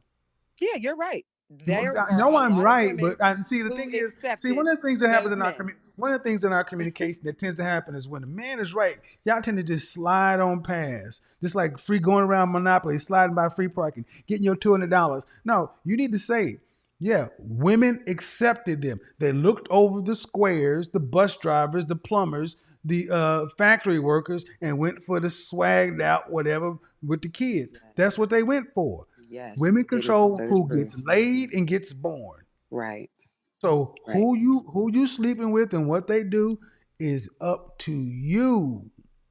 Whose kid you have is up to you as a woman. Right. But I believe that's why some of the women that you speak with on the platform don't want to go for men like that, and they're in that masculine energy with Go how for much men they like make. what? Go for They men like think what? Go for the men like average what? men that you're saying that they should, look at, like the $20 an hour men and things like that. I think that's probably where the imbalance is all I'm saying. But the men that you're speaking about and the women, the generational gap, the older men that are Henrys and that are rich, and then the younger women, I do like that you're speaking to the younger women because we weren't taught in that way. I do agree with those things. Like I said, I just think there could be more sensitivity taken into consideration, being that some women just weren't taught the right way, and men weren't taught the right way either. I think on either side they should be no sensitivity, no consideration. You've had enough. It's our I'm turn. talking about on either side though. No, not on either side. It's our turn. You've had enough. It's like being thirsty, and we all outside running and drinking, and you sitting at the water fountain. Move your goddamn out of the way. I'm thirsty too. You've had 50 years. It's enough. Ladies, about the women who just weren't taught well. Not my problem. Not men's problem. You've had enough. See, what I keep asking is, when are men going to be considered? And when it's time for men to be considered, then we all got to be considered. That's how this shit works. It's either black girl magic or we got to share. No, black boy magic, black men magic. Y'all had enough. And I do Consider believe that the men. Consider the men. Because the men you're talking about, who are the average men, such and so forth, are the invisible Ralph Ellison men that you can't even really define, but they're the 54% that are single and childless that should be the husbands. Right. I agree with that.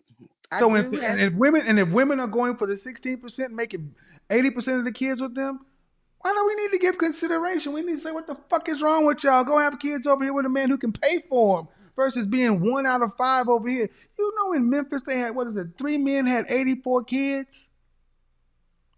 You want consideration? Consider the men. That's what every other race does. The women consider the men first. In our community, we want the men to always be on the lookout for what's going on with women. Consider the women. Consider the women. No. I do believe it's on how you're raised too. Whatever. I was raised. I mean, with the men, I've seen men that were raised very well, had good father figures, and they turned out well. I see men that didn't have father figures and turned out well. How do you get a better black community if you don't build and birth competitive black men? Right. I do. If you have four children, three daughters and a son, and you can send one to college or for improved resource training and outcomes, who do you send? The son. Why did it take so long? No, it didn't, because I already knew the answer. And I thought you were going to answer. But my thing is, I know you. But it's not me. It's not me, ma'am. It's what every other group does. They focus on the men because the men are the builders and the revenue producers. And in our community, we focus the resources on the women. The attention on the women, always about the women, and we need to focus it on the men. Giving the consideration to women has got us where we are. Last. Broken, floundering. We need to put attention on the men, the boys. Forget the men. Forget the men who are your age. What about the boys? The ones under 18. What are we doing to give them? Where's black boy magic? Where's all the resources for the boys? And not meaning asking the men to come back and mentor these boys. It's asking a single childless man to come mentor 16% or 16% of kids, because 30% of the kids got daddies. Mm-hmm. asking 54% of the men to go mentor 16% of the children, go mentor kids that are coming from 16% of the men is untenable. You need to be with these men and then mentor the boys. I'm going to say something that's going to be real controversial. We need to start taking resources from the women and giving them to the boys. Or else That we would go be, nowhere. yeah, and that could be done through programs and things being created for them. If the But concentration in in the area order of for that to concentration of focus. happen, women must voluntarily give up preferential treatment.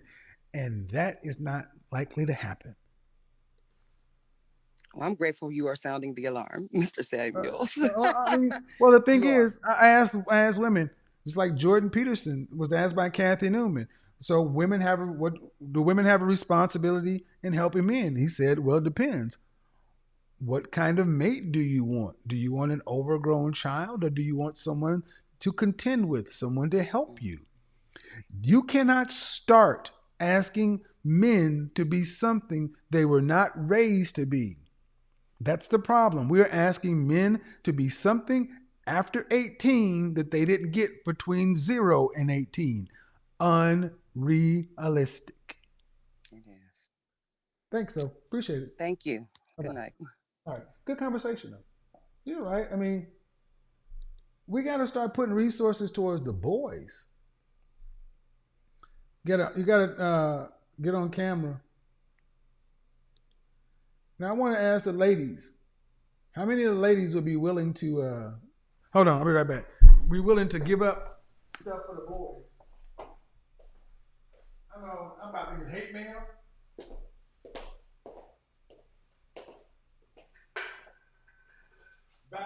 Bouncing and Neil. You know what? No more Red Bull. Let's drink this. Let's do this.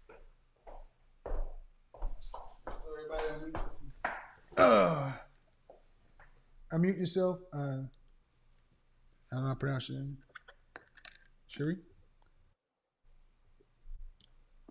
Hello. Hello. Hi, how to pronounce your first name? Sarel. There you go. Sarel, what's your what do you got for me? I was gonna say something completely different, but then the last call sort of it's funny because recently I was watching a live where it was the lead attorney who was addressing men. So one man was extremely delusional, trying to hold on to a marriage that I know who he was. There you go. So afterwards, I told him, I said, you know what? I think the way he's speaking to men in a soft tone, very logical, is what men need. And women, because we have been pampered for so long, we need the kind of harsh Kevin Samuels talk, which is like definitely brutal. Because in the beginning, the first time I came across your videos was the one that went viral, the average at best video. And I was like, wow. But at the same time, it was undeniable facts. So I get it. I get it. And I think what's happening with women, I read this somewhere. I'm not sure. I can't quote the I read or heard this somewhere, so it doesn't come from me. But someone was saying that, giving as an example, like you get into a car accident, right? Your entire body is going to be bruised. Let's say you were burnt or something, right? So your body is aching. Even the softest touch is going to be extremely painful for you. So it's not so much a matter of saying things gently. It's the fact that I think a lot of women are hurt. A lot of Black women are hurt, and we've been carrying our pain for so long that it's become comfortable for us, right? So we kind of expect everybody to walk on eggshells, but it doesn't help us move on to the next. The average at best, did you watch the entire video? I did. At first, I watched the clip, and then I went back and I started watching, and I was watching it with one of my friends. Okay. And it's funny because this brings me back to the whole the title of your show where you said Kevin Samuels is gay. And I remember and I'm even guilty of that, I'm not gonna lie, in the beginning, just because we've been pushed with this idea of I don't know if this is a term you guys use in English, but metrosexual, meaning that men who dress up very well Yeah, I and hate that term. It's bullshit. exactly, but it's still played into our minds where we think, especially with black men, with the whole hip hop culture and the way men are dressed more roughly. So to now make that switch, right, to men who are dressing very classy and the whole metrosexual term, it kind of plays into our head. So I think a lot of people are using that and saying, oh, we started thinking, oh, if a man looks good, if he takes care of himself, he always has perfume on, he must be gay. That's a feminine trait, which is not true at all. But this is what we've been led to believe. So a lot of times, I think in your case, being from ATL, What's funny though is the very women that be you gay will be the very women sending me emails and in my DMs. Yeah, probably. So Yeah. I mean, the reality is because we there's a time and place for everything. But I want to go back to something you said, and I think it's critical that black women have been carrying around their pain, so you expect people to treat you in a kind or gentler way. I think that's a fair statement. But where's the allowance for the black men are the ones dying in the streets, being lynched and killed? I mean, what are the pains of black men carrying?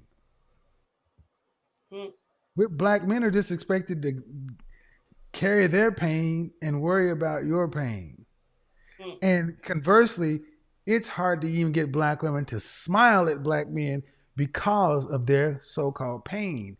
And ask where the pain is coming from. They'll tell you because these dudes ain't shit. And then it turns around, the dudes you talking about is a small sector of men. So that's why I say we got to stop focusing on the ladies and we got to start focusing on the men, or else you're not getting anywhere. Ladies, understand something. You don't want a society of men that are giving up hope. That's a dangerous place for you. That's a dangerous place for you. It is. And as much as women fight the term alpha male, I think, I can't speak for all women, but I think alpha males are what is necessary. But I think we've been, again, with this whole hurt thing, we've been led to think that alpha is going to abuse us, alpha is going to hurt us, alpha or being submissive is something toxic. How do I pronounce your name again? I'm sorry? How do I pronounce your name again? Sarel. Universe? Oh yeah, I didn't even realize. It's really Sarel Bay, but okay. What it really comes down to is power. In the gynocracy, women have power. So it is a convenient lie that I think women say, I'm afraid of the alphas because if we give them power, they're going to abuse us. But see, the funny thing about human nature is people often fear what somebody would do in a circumstance because they know what they would do if they were in that position. It's kind of like the white people used to fear if black folks got freedom, what they going to do about this slavery stuff. They feared that when they get guns, maybe they're going to revisit that. And it's like, well, ain't nobody worried about that. We trying to go on over here and build something. We ain't worried about that. The guy, at the end of the day, how old did you say you were? 40. For the rest of this year, I am more concerned with women over the age of 34. I have seen too many. I am seeing far too many of our women between the age of 34 to 45, single as French toast, and getting and liking the content, and like I hear what you're saying, and I hear this and I hear that, and it sounds good, and but then I'm like, where's your husband? I don't care if you like the content. Where's your husband? Do you have a man that you're actually working with under serious weight? Are you gonna be married in the next 2 years in an emotional, profound, significant relationship that you're gonna have going forward? Because if it does not change, this is where the fear comes in. Because it's one thing to intellectually understand this content. But it's another thing to actually submit yourself to something uh, past your comfort. Very true. So I see far too many black women who are 34 to 45 who are attractive, professional, childless, and have no marital prospects. And I'm like, do you know what happens after age 45? You know what happens after age 45? You start having to get with younger men just to get that itch scratched. And then at 50, what do you get?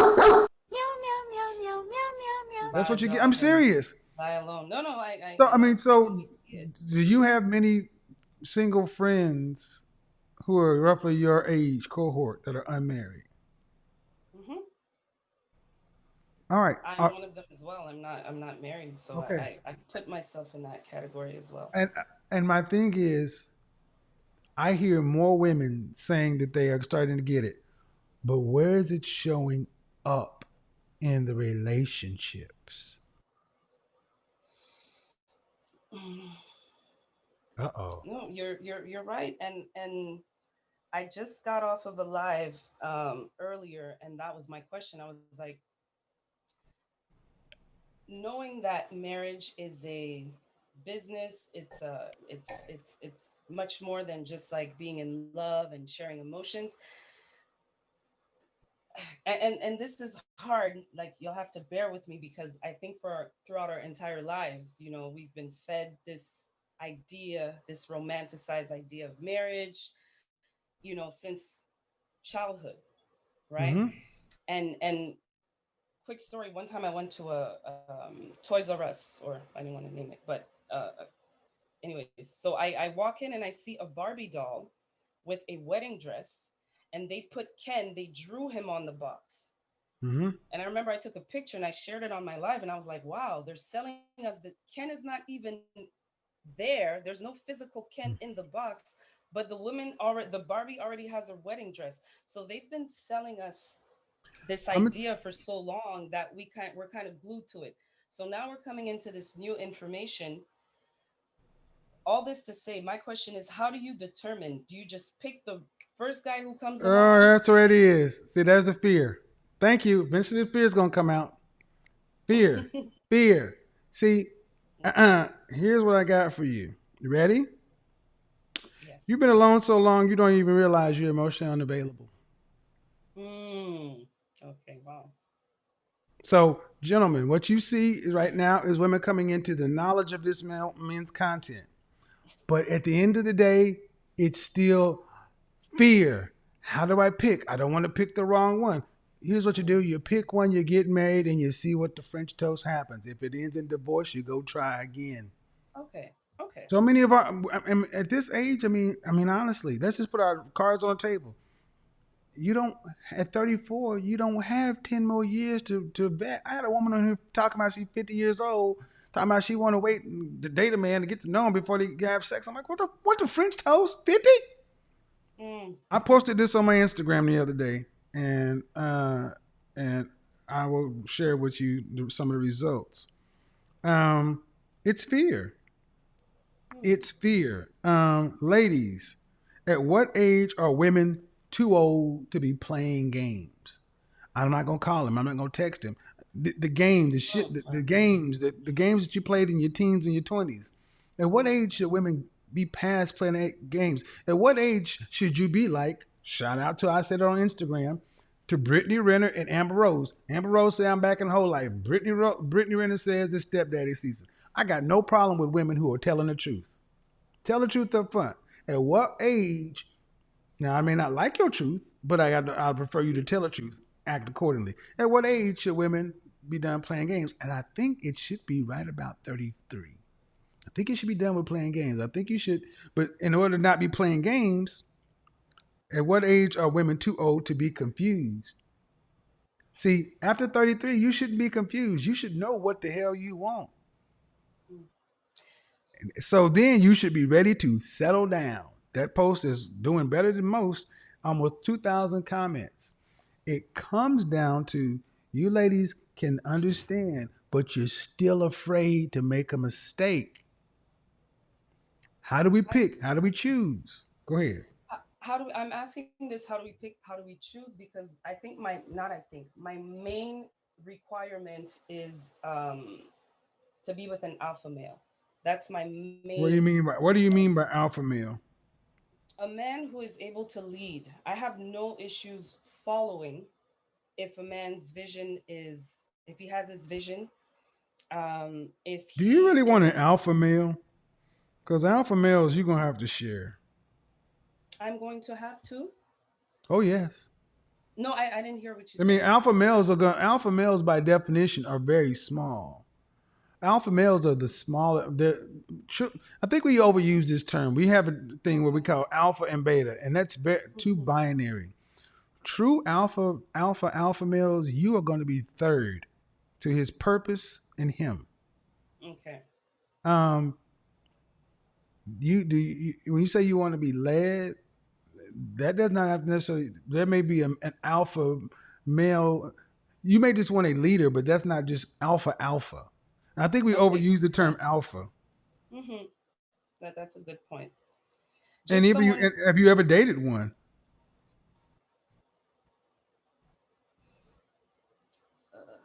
Mm-hmm. Do you even know what? That's what I mean. Do you know what alpha is? No, but you're asking if I've dated one for sure. And no, I have. Sorry, I have. Okay. But not as many as I would have. I think mostly in my dating experience, I wouldn't say alpha. I wouldn't. Okay. Well, it comes down to, do you know what you need? See, oftentimes you ladies are picking based upon this list of wants. And what is it that you need? And at the end of the day, you're going to get at best 80% of what it is you think you want. And you're going to have to just settle. We all have to settle. Because here's where the rubber meets the road. Most women today are picking as if I got the man I choose has to be the right one because I'm risking so much. All right. Until I ask this question, what do you have to give a man that he wants that you haven't already given to another man? Yeah, that's an amazing question. Yeah. Right. It's an attempt to draw women down, to lower your standards, to being humble and realize that you're risking no more than he's risking. And he's risking a heck of a lot more. And that you ladies cannot continue to wait years and years and years, because at 34, you're going to be 35. And then you hit geriatric pregnancy. Then kids start to become a iffy kind of thing. And then you start worrying about all these other things. And then the stress of your job, the stress of this, the stress of that. I've studied this group of women extensively. And I see so many of our women who previous generations, we did not see a plethora of 35 to 40-year-old single women with no real possibility of marriage. Where's your husband? In your friend zone. Why is that a joke? No. Your husband is likely in your friend zone. But would you not believe that? Absolutely. All right, but why won't you go back to your friend zone and say, you know what? Would you marry a friend? Yes, absolutely. Have you dated a friend? Yeah. These questions are starting to get tight. No, yeah, and yeah, I mean, it's facts. So I don't have any intelligent rebuttal at this point. I mean, it's. Well, I think modern women, that many women today don't recognize that they're their own problems.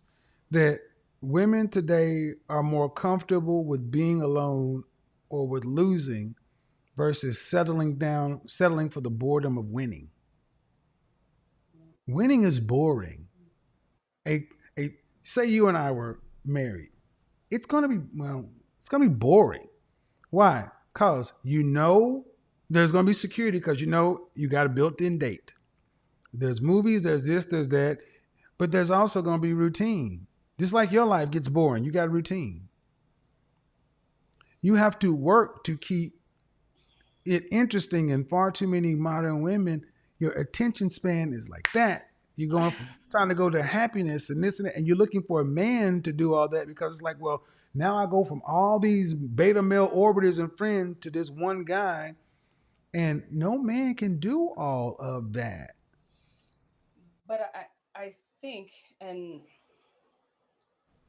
getting what you're saying 100%, I think also what we've been sold the idea that love or being in love makes the routine much more tolerable. It makes us want to do good, but again, it's because we were sort of sidetracked in the way we were. You were sold a dream. You were lied to. So this is why it is so hard for most women your age to feel like they're settling, because it's like, well, if I pick wrong, I only have. It's like it's your last chance. I'm 34, and if I pick wrong, I'm not 34. I'm 40. I'm not 30. No, sorry, 34. Whatever. No, 34. Well, 34 on up. It's like from 34 to 45. It's like if you pick wrong, it's like the dire consequences. And I'm like, well, what are you doing in the meantime? Because at 40, even at 40, you don't have children, right? I do. Or do. You do. All right. So what do you want for the rest of your life?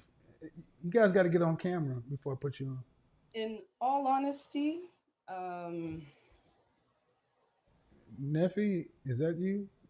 I'll bring you on. I would be comfortable with dating some. I'm not.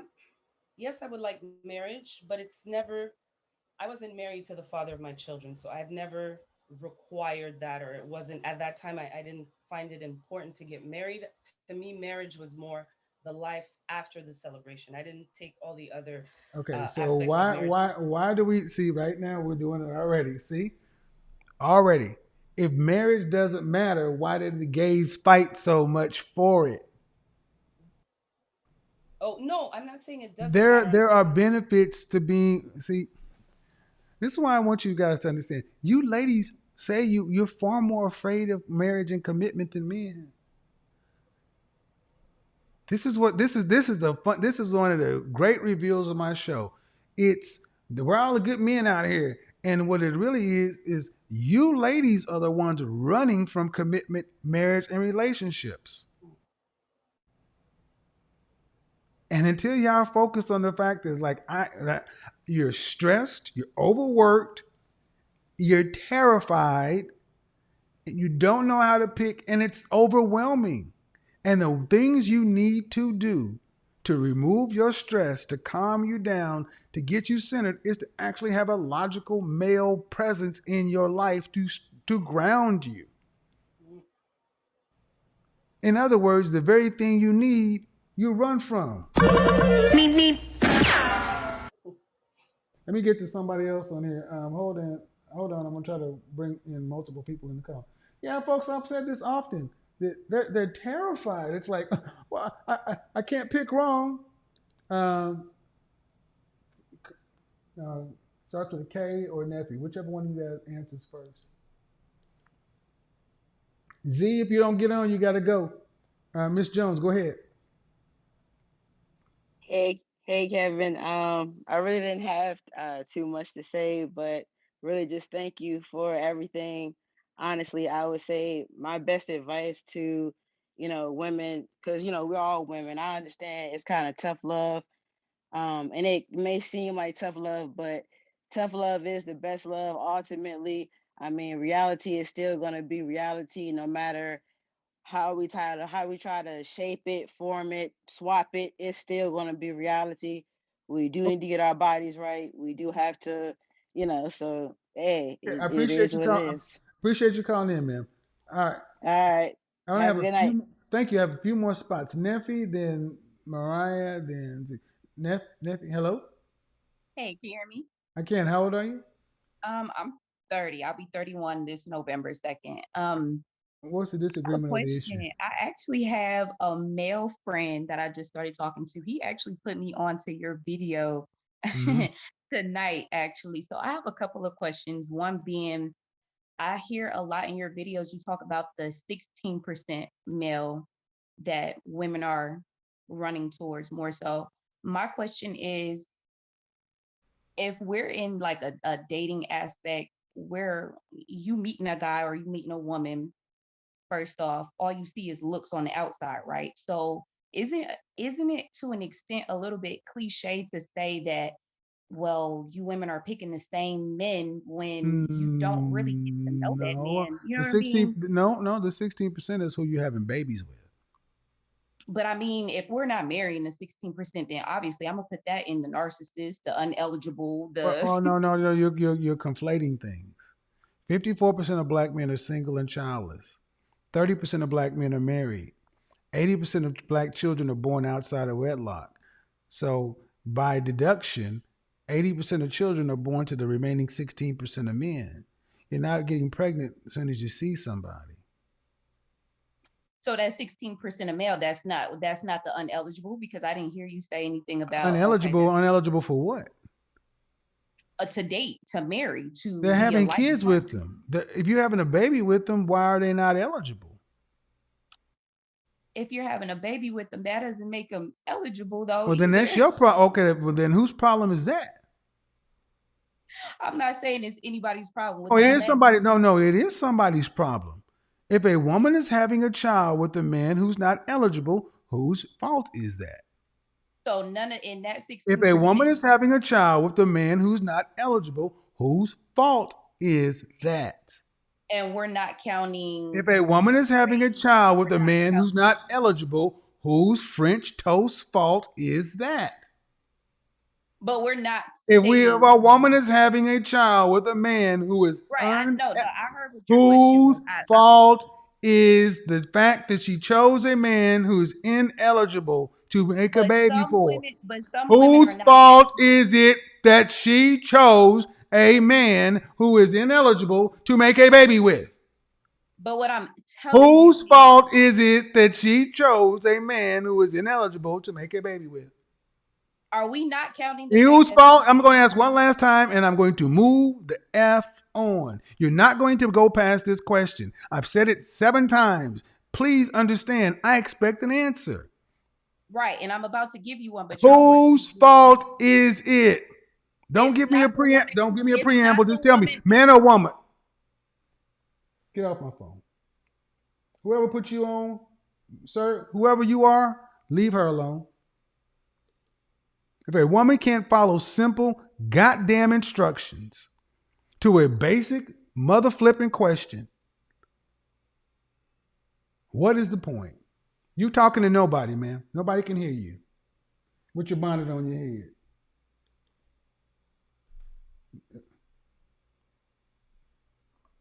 Not the banging, the banging. Oh, oh, oh, oh. Fuck no, not the banging, the banging. Oh, oh, oh, oh. Fuck no. Stop talking. You understand yet? You don't get to just do what you want to do here. You either answer my question or I bid you a good night. But you're not talking. You're muted. I've said it before. You're muted. You're muted. I'm gonna use it one way or another. And you wonder why so many of our women can't get from A to Z. It wasn't a trick question, people.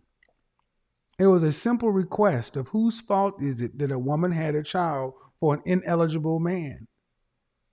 That's all it was. And she's still talking. You're still talking, lady. I want you guys to see this woman is still talking. Look at her. She's still talking. Look at her. She's still talking. Stop talking.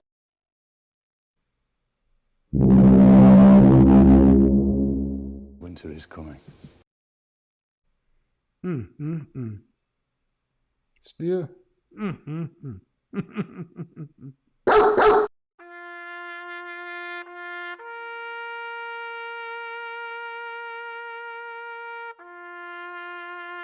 You know what? I am a strong, independent woman.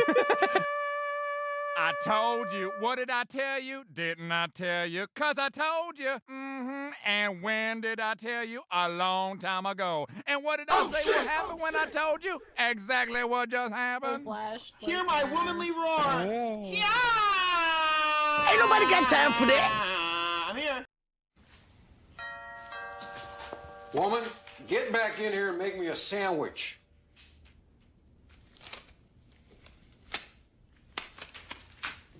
Did I not make myself clear? All right, let's get on down to Mariah. Maybe she can answer. Hi, Mariah. How are you? Hey, Kevin. Good evening. How are you? Good. I'm good. How are you? I'm good. How old are you? 26. 26. Have you been on before? Yeah, I was actually on last week, but tonight's topic, it just really hit home for me. Okay, go ahead. What do you got on the topic? So the last, a couple of women back, she spoke about the Black men's plight. And the reason why I wanted to call in is because I have 2 older brothers, no father. Second brother, he didn't even know who his father was. Mother was a narcissist, all that stuff. And I've seen them get beat down by the world every single way, every single time, every single chance. And my thing is this: we can talk hypotheticals and theoretically, but I want to know, to support my Black brothers, my kings, all that.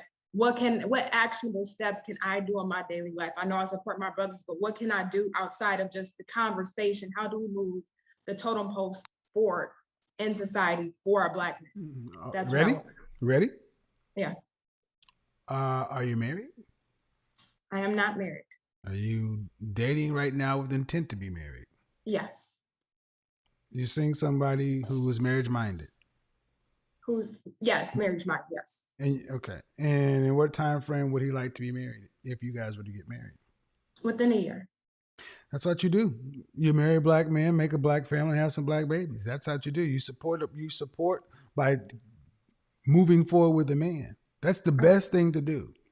You can do that, and that gives an example of something to strive for. I understand that most people want to do more than that. Yeah. But more than that comes after that stance. Because if you're with a man who's marriage minded, such and so forth, you need to be focusing your attention towards your possible outcome and what you want before you start worrying about the group. It sounds kind of selfish, but if you think about it in the long term, more men start to see an outcome of marriage with suitable women that are doing what they're supposed to be doing. It raises a hope quotient for most men. Certainly versus what I just did. More men would rather see a successful, productive marriage than somebody who won't even answer a question. Thank you very much. Yeah, it's always going to be, make Black men, Black baby. Z, I don't see you. You're off camera. Leah. So, Neffi, you might as well go on. You're not coming back on my show. You couldn't answer a question, so you can just sit there and talk to yourself. Oh,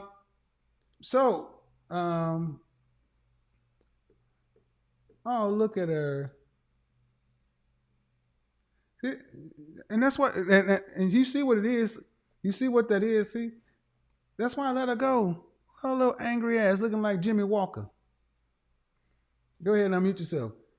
Dynamite. Looking like Kid Dynamite. You see her little hostile ass? And see, what reason I did that. You ready? Sorry. Can you hear me? Yes. Remember when I said you asked about the Black woman's plight? And I said about the Black man's plight. More Black men have had that experience. Just simply asking for, hey, can you just answer the question? It's like, I'm not going to do what the F you want. I'm going to do it the way I want, my way, my turn. You this big and can't bust a grape. But the reason that you can be so combative and disagreeable is because of the system. The desire to communicate or cooperate with a Black man is such a rarity now that when Black men run across a woman like that, they almost got to like, where's the trick? Where's the trap? And then conversely, on your side, you're afraid for the very same thing. So what I need you to understand, what ladies, what I need like yourself to understand is men are equally as scared as you are. But what's the alternative?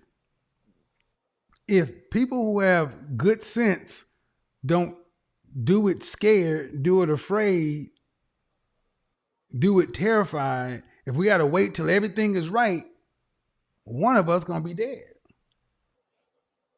You see what I mean? I mean, we're already halfway through life. We don't get to map it out. It doesn't get to be perfect. It just has to do. Because you know and I know, have you been married before? No. You ever live with anybody? Yes. You know, it's like I know, you don't know nobody until you live with them. Mm. So that being said, if your marriage is when you'll start to really see somebody, and yes, there are benefits to being married even over 40. There are all kinds of benefits outside of the fact that it's legal. I would be curious to hear what happens when you and women your age sit around and talk about seriously moving down the path of getting a committed relationship for the remainder of life. Because you guys are really the ones that I'm sitting seeing the biggest problem area, because we die before y'all. True. And I really don't want to see a bunch of women. I don't want to say that. I see far too many women dying alone. I put it that way. And it's really rather sad. So thanks for coming back in. I'm going to wrap this up. This has been a good show. Appreciate it. Shout out to Jimmy Walker. Y'all go ahead and look. This hostile. So what happened, folks? The whole you're gay, you're freaking gay never amounts to a hill of beans. Friday night show, I'm not even going to announce the title, but I told you tonight was going to be good. Friday night show, we're going to round out the smoke show. Tomorrow night, we're going to be back on Instagram. But look, at the end of the day, I really do think that I really do want women to understand this, a couple of things. One, yes, you're scared. Yes, you're scared. You're scared. You don't know how to pick. You're down to your last chance and you're afraid. Then you're going to have to do it afraid. Because trying to get to the end of life by yourself, ladies, simply is not going to work for most of you. Women are breaking down emotionally and physically every day out here being stressed. You're not supposed to be this damn stressed, ladies. If no one told you, let me be the first one to tell you, you're not supposed to be this stressed. Even my mother and my grandmother, their generation, they had a different kind of stress, but the stress you ladies are under is provider stress, not support stress.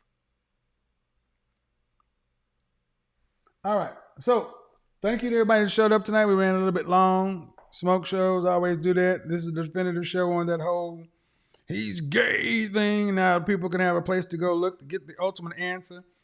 People want to go past this. If they want to keep on making up their own narratives, then they really tell a lie. Then tell them you just want to sit here and lie. Just say you're using a man's name to make content and to keep the meter running, because the man ain't gay. He said he ain't gay. He ain't never been gay. Don't have sex with men. Ain't interested in men. None of the stuff you trying to say ain't sus, ain't this, ain't that. 0, 0, 0, zip, nada.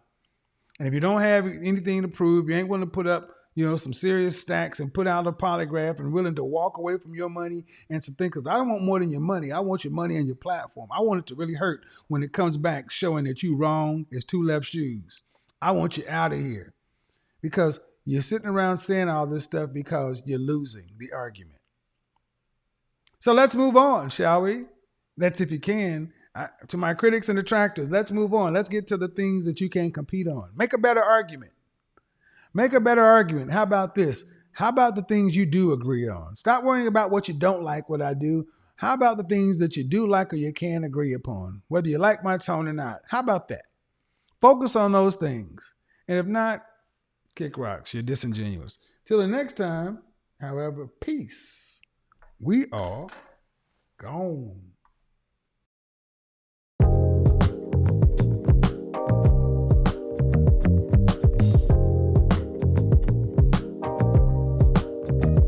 I'm a PhD.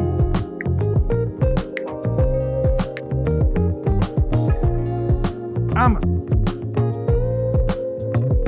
a PhD. Yes. I cannot say what's wrong or right. You like? It's not hard to fool me. No. 'Cause I'm addicted to the good life. Yes. Yeah. I'm a PhD. I follow. No need to say. Where we are heading now, babe. I follow to the edge of it all. To the edge of it all. So tell your good lies. 'Cause I'll buy no matter what. Yeah. Susceptible now. Before the moment flies. Ooh. So tell your good lies. 'Cause I'll buy no matter what. Ooh. Susceptible now. Before the moment flies. The group thing. It's not a problem. Guys, get you a rotation. 'Cause I know what I'm getting into. Yeah. Nothing can stop me. This thing is called a waist. 'Cause I'm addicted to Right here are collarbones. realize. Chanel. I love a Chanel girl. I follow. I love a Chanel No girl. need to say. Chanel women have my heart. Oh, I love a Chanel girl. I follow to the edge of it all. Guys, find you a Chanel. 'Cause I'll buy no matter Yeah. what. Susceptible now. Shout out Bear Bear. Before the moment flies.